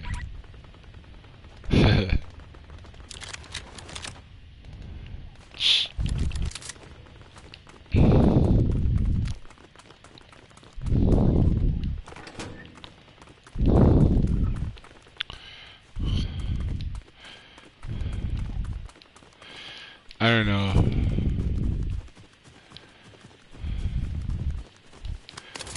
Wouldn't it have been crazy if Tyson fought that kid and beat him up, though? You know? Problem with Ronda Rousey was she did not adapt. She only relied on her grappling. Ryan said the sport moves. It moves, eh? And you come in with certain skills, and if you don't adapt and develop with the sport, you're gonna be fucked. Okay? And part of her problem was relying on her judo alone, but no, like the other problem was she was relying on a coach that didn't have the skills to teach her striking instead of her judo, right? Like she was led to believe that she was a good striker, and when you throw her in with somebody like Holly Holm, you know,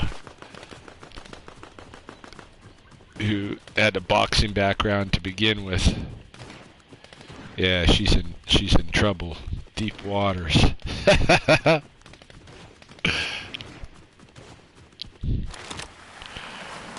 Yeah, no, things just develop so quickly, and everybody's taking the skills that are being learned and just applying them right away. You know, even like you can see something in a fight one week, and the next week everybody's using that and learning that and shit, you know.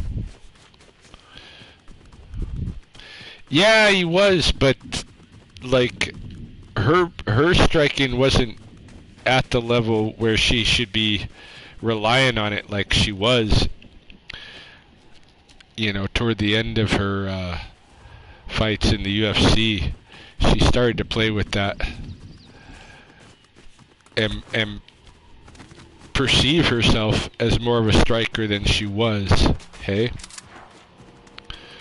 not that she shouldn't be like training in striking, she totally should, but I don't think that Edward was the right coach for that, you know. At least didn't work for her.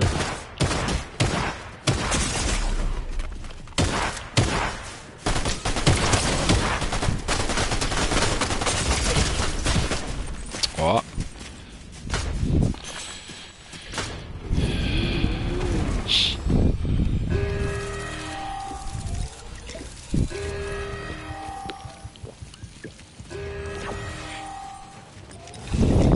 Yeah, no, the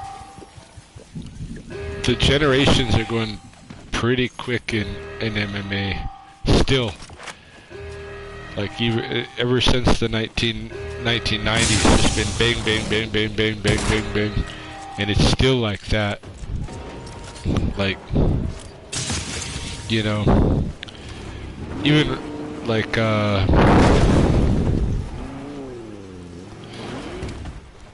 watching shit, what's his name?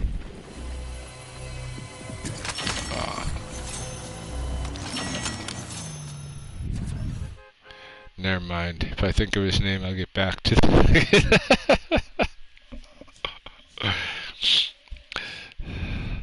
I'll get back to my thought, but I'm gonna pull a Joe Biden on that one. I can't remember the name, so I might as well not talk about it. Do I plan on judging bigger MMA shows? Is that something you aspire to do? If we, like, when I went up to Calgary the other weekend, I got a sense that there's gonna be a UFC here in the near future in Calgary, because they already recruited one of our judges, or not our judges, but our referees, to work for the UFC.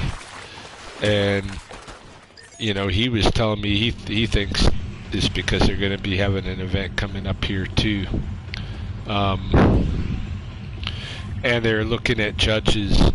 I don't think right now, like if we had a UFC in the next year, I don't think I'd be a judge there. But probably one of our, maybe Bernie would be, you know, and maybe in the future, if we had more, you know, when we have more UFC events here, maybe in the future I'd be involved in some of that. But like right now, like I could tell, even just the other weekend that like, if they're going to have an event here real soon, there's certain people that are going to be able to work that event from locally, but not everybody. But that's, you know, to be expected. Hey, they're going to see what the local talent is, and they're not only using the ref that they've taken from us to use for the UFC. They're gonna use him for the Contender Series television program and all that shit too. Hey, so it's not just for a local event. But yeah, if I had an opportunity to work a larger event, I for sure would. Of course, you know, if somebody was to ask me, if Bernie was to call here and say, hey, would you be available to work a UFC event or whatever, on such and such a date, it doesn't even matter what I'm doing. On that date, I'm gonna say, yeah, I'm available, and everything else can be cancelled, I'm going to do it, of course. You'd think that the UFC would bring in their own judges and referees, but they are actively recruiting local judges and referees. They're not like stating that that's going to be for an event coming up, but it kind of feels that way. You know, I've been able to, like, on the Lethbridge Fight Commission,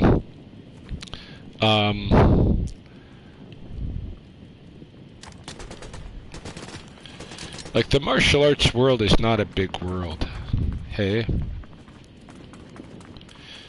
And we have, like, UFC judges and fighters and referees and stuff engaging with things in Lethbridge fairly often, and, you know, I've been privileged to be part of this martial arts community, to be able to, like,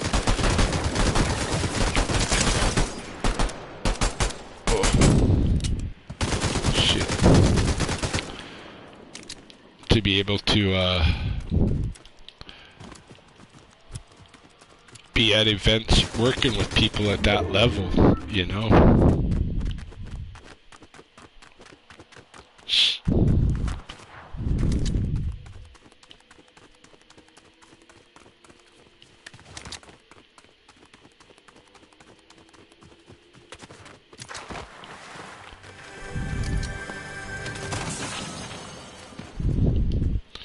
Lethbridge is really a groundbreaking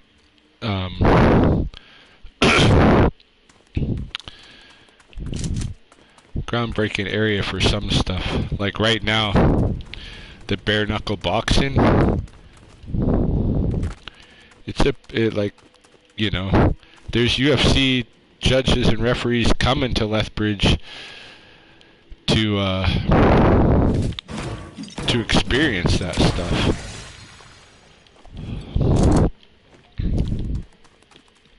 I got to judge the first ever bare knuckle mixed martial arts tournament, mixed martial arts fight in Canada, I believe. You know, which is pretty cool. I've heard plans, talk about plans for even, like, I don't think they're going to happen at this point because I haven't heard anything announced, but there were earlier talks about having a bare knuckle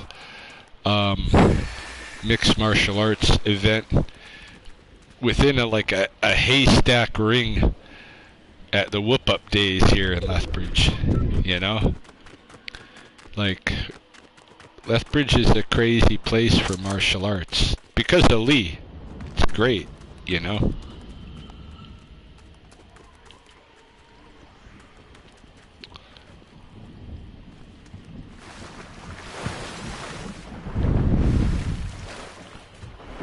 It's just another part of the Lethbridge crazy vortex that I enjoy.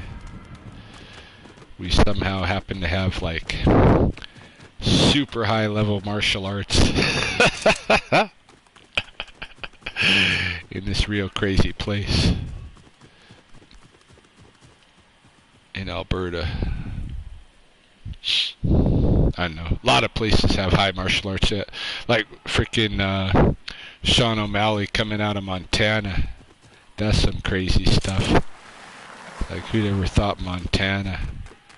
Sean Strickland was the guy I was thinking about. Like, this guy, his fighting style is such straightforward. But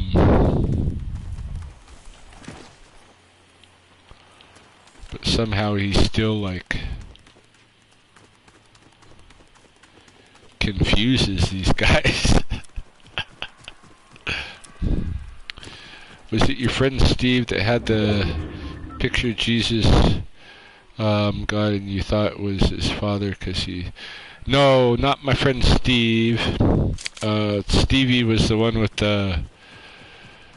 the python, and Stevie was the one that fell out of the tree.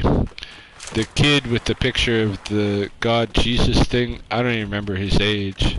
I mean, I don't remember his name. I was 5 years old and living in apartments for a few months while our house was being built. So I don't remember what his name was.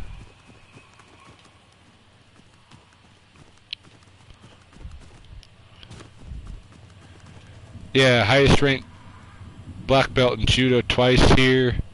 Taka Kinjo at the karate dojo is like a wicked high Goju Ryu black belt.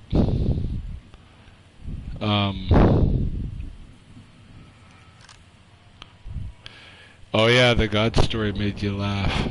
No, it makes me laugh too. It's like an Amelia Bedelia story almost. But yeah, Lethbridge is no joke for martial arts.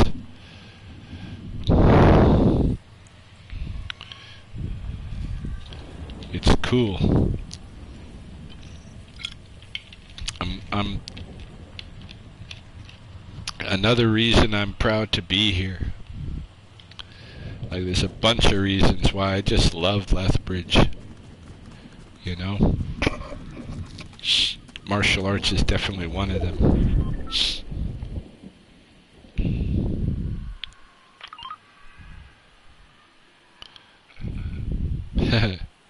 Eighth degree, hey?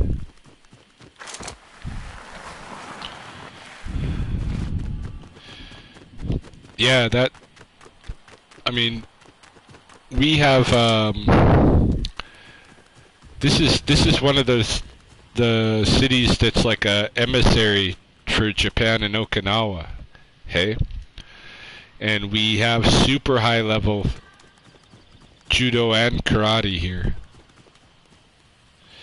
See ya, Kay. Thanks for stopping in and talking and everything. Much love to you too.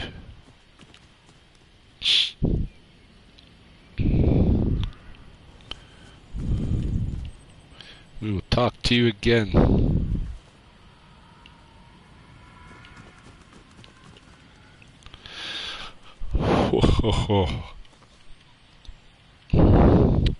Holy, I've been streaming for 2 hours again.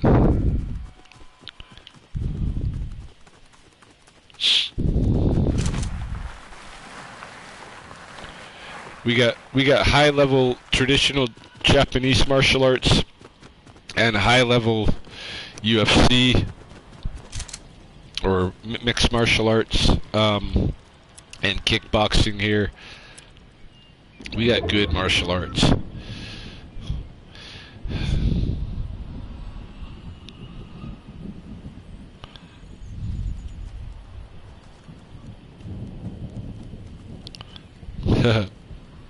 I'm reading your comment. I think I only got part of it.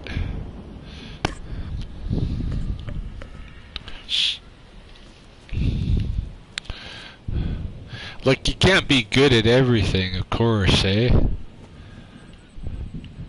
Michael Jordan was good at baseball, but he was great at basketball, you know?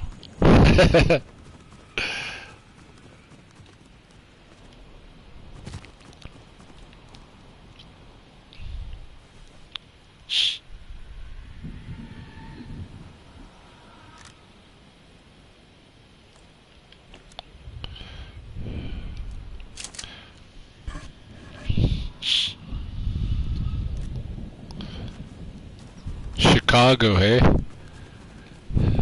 That's funny. That's where Freddy's. Maybe that's what you mean, I don't know. Fucking Freddie Lee. Freddy's a fun guy.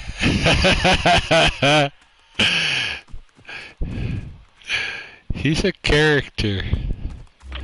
I don't know, it's like one of those like people that, you know, they're fun when you're on their good side, and if you're on their bad side, it just kind of sucks. Like, I don't know.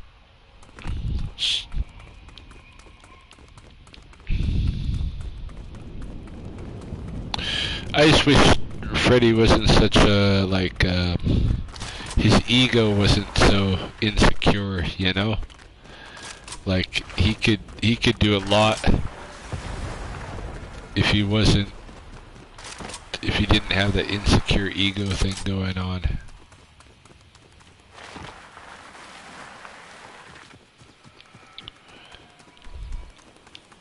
Because he gets a lot of public attention,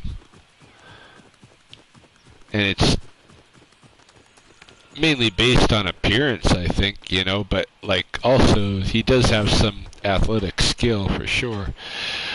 What's up with the subscribers of yours who's always complaining about the wind noise in the video? Oh, I don't know that guy. Holy smokes, he doesn't get the message, hey? It's like, yeah, I'm sorry, but it's super fucking windy here. You know? Maybe if I got some kind of lapel mic thing set up, it might work better than my camera, but well, most certainly would, right? But I don't know. Yeah, that guy. And he doesn't stop saying the same complaints, even though I fucking tell him the same thing, you know, every time. It's like, yeah, it's like hurricane winds here. You know, go like try to muffle any camera in this wind and see how you do with that, you know. I've got like less than 40 bullets and I'm standing around. I need to go ammunition hunting. 20 people left.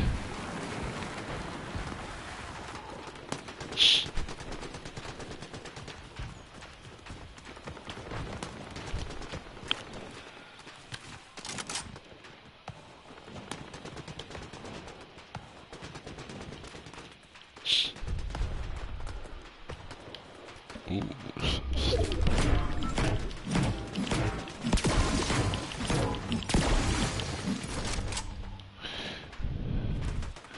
Blackfoot survived the cold and the wind. Clothing, modern shelter. Yeah. No, the winters are serious here. Like it's I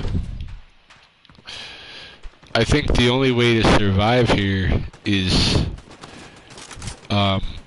really to have like a good family network, because you know, even living in those teepees in the past and stuff, I think you need to have a good number of people there in the winter in each of those lodges, because the people become the heating in addition to the fire, you know. There was a good study done, I think her name was Norma Briggs, with the Inuit, and when she was living with this family, you know, up past the ice shelves and stuff, and there'd be times when there'd be, you know, like a couple of weeks sometimes when a couple of the guys would be gone. They'd take off to go trade stuff that they'd, you know, furs and stuff like that, things that they'd caught, and they'd be gone for a couple of weeks. And just the absence of one or two people from the igloo would make the igloo so much, like, really physically colder. You know? And I'm sure it was like that in the teepees in the winter too. You had to cuddle up, 'cause it gets cold. As I might soon find out, because I think I'm probably gonna have to camp out in my garage starting in March if I want to make my mortgage payments.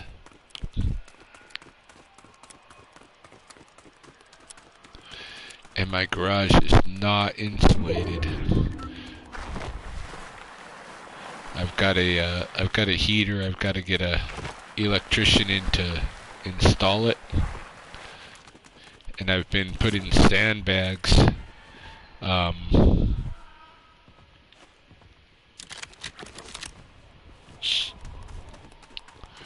been putting sandbags in the front of the garage door, both as a barrier and as a potential, like, extra winter money. Like, I can sell sandbags, but your computer warms up your room. Exactly, hey? But imagine, you know.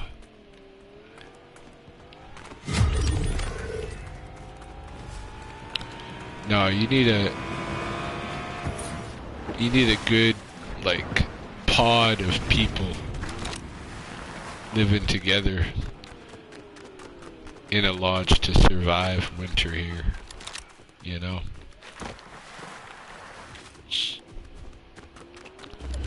And just even, like, if you ever try to hunt and gather your own food from the, like, what's available, like, the idea that you could live off of that alone, like, not just for a little challenge like on TV or something, but like alone, but for Survivor or what have you, but you gotta live like that all the time, you know?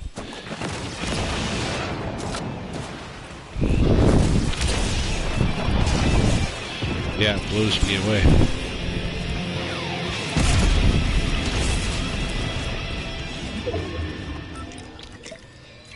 It's just those,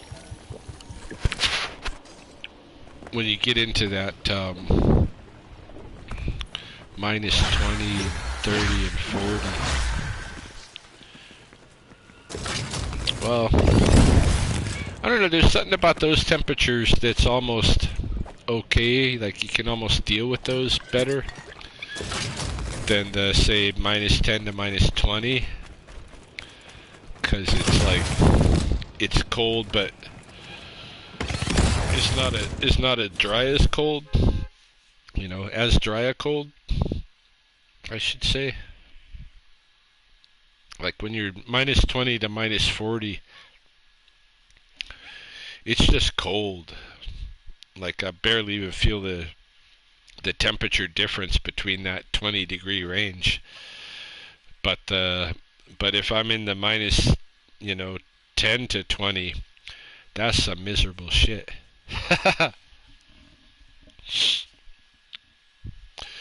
I learned the hard way that my my feet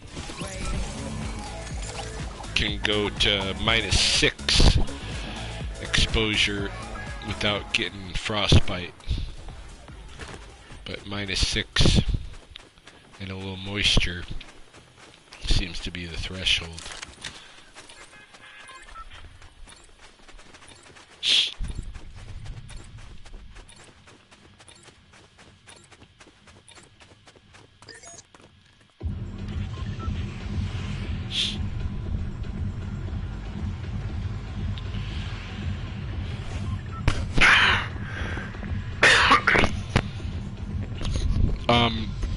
Not all of my pets, like,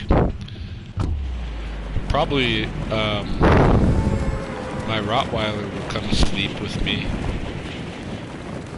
I'll probably bring the Chihuahuas in there when it's like not gonna be too cold for them.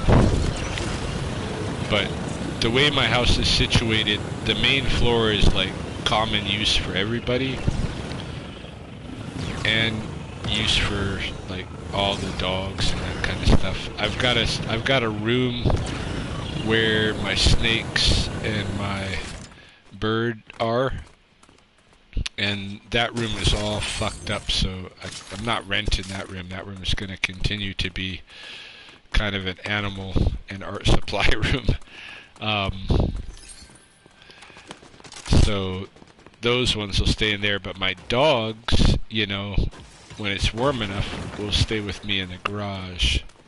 Yeah, I'm sleeping out there if they want to. You know, they don't have to. Like I'll kind of feel them out and give them the choice.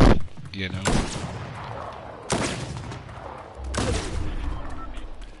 Yeah, Derek has never been a caged bird. He's always been free to go wherever he wants. But at this point, he's not, he's so old, he's not really able to fly very well. So he isn't going long distances or anything. I mean, even in the room where he stays, he has a hard time getting from one perch to another sometimes. I'll find him on the floor and he can't get back up to somewhere.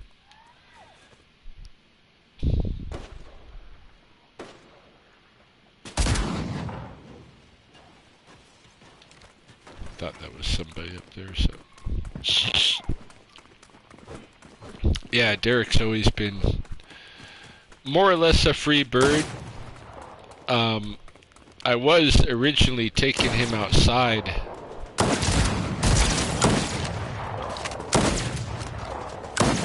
when he was old enough after fledging.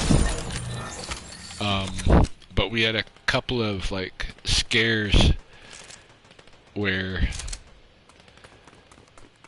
like our high winds would take Derek somewhere, and then he couldn't find his way back to us, and we weren't finding him, and it was like there was one time he got lost in a bit of a thunderstorm, and he ended up across the street hiding out under somebody's steps, and then we were looking for him, and then he didn't come out until, you know, the rain and everything stopped, and then he hopped out and was you know, trying to find us and stuff.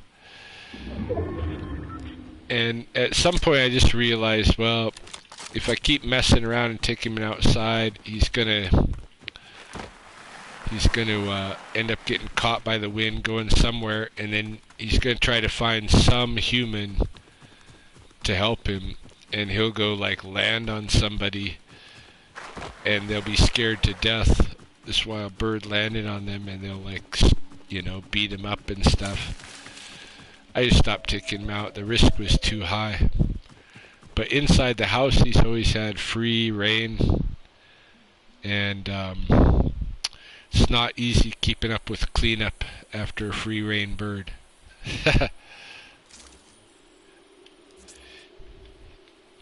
Even allocated to his bedroom as he is. The like the cleanup could it's hard to keep up with.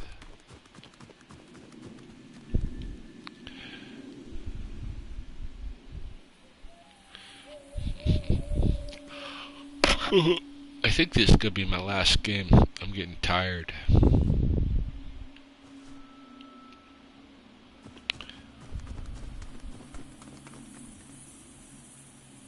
Yeah, he just craps anywhere. Like, you can't train a bird to crap in a particular place. Well, he's not crapping in the kitchen or in the dishes and all that stuff.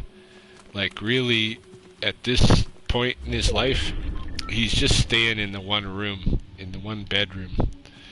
and he just flies from his cage that's at one side of the room by the window where he can look out. He'll fly to that, to the door of the room, because he likes to perch on the top of the door and look out and talk to us.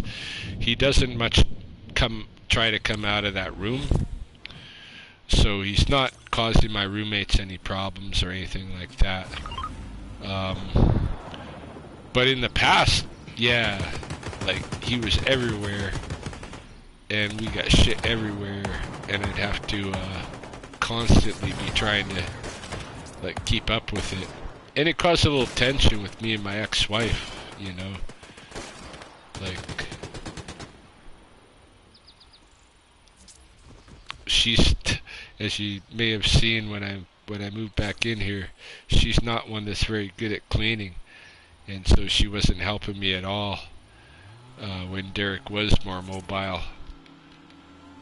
And yeah, it was tough. We had, like, I mean, still, if you look around, if you hunt around my house, it won't take long to find places where you can see where, you know, birds have been shitting, you know, and this and that.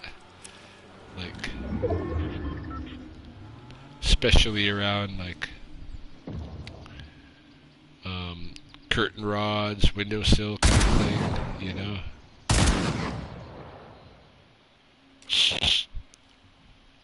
Yeah, but right now it's all controlled into one room. The room that, you know, I'm not going to be renting out anyway. The walls are fucked. I had a whole, like, troop of crow rescues in there at one time. And shit. Fuck you. They, like, broke the walls down, all kinds of stuff. They, like, the windowsill is all messed up.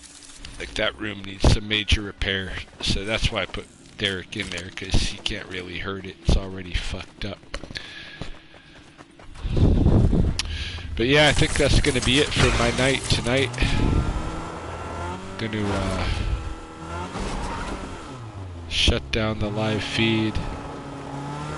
Thanks for tuning in and conversing, especially because I was on earlier today. There was nobody talking to me. I was like, it's the whole reason why I do the stream, is to talk. So thank you.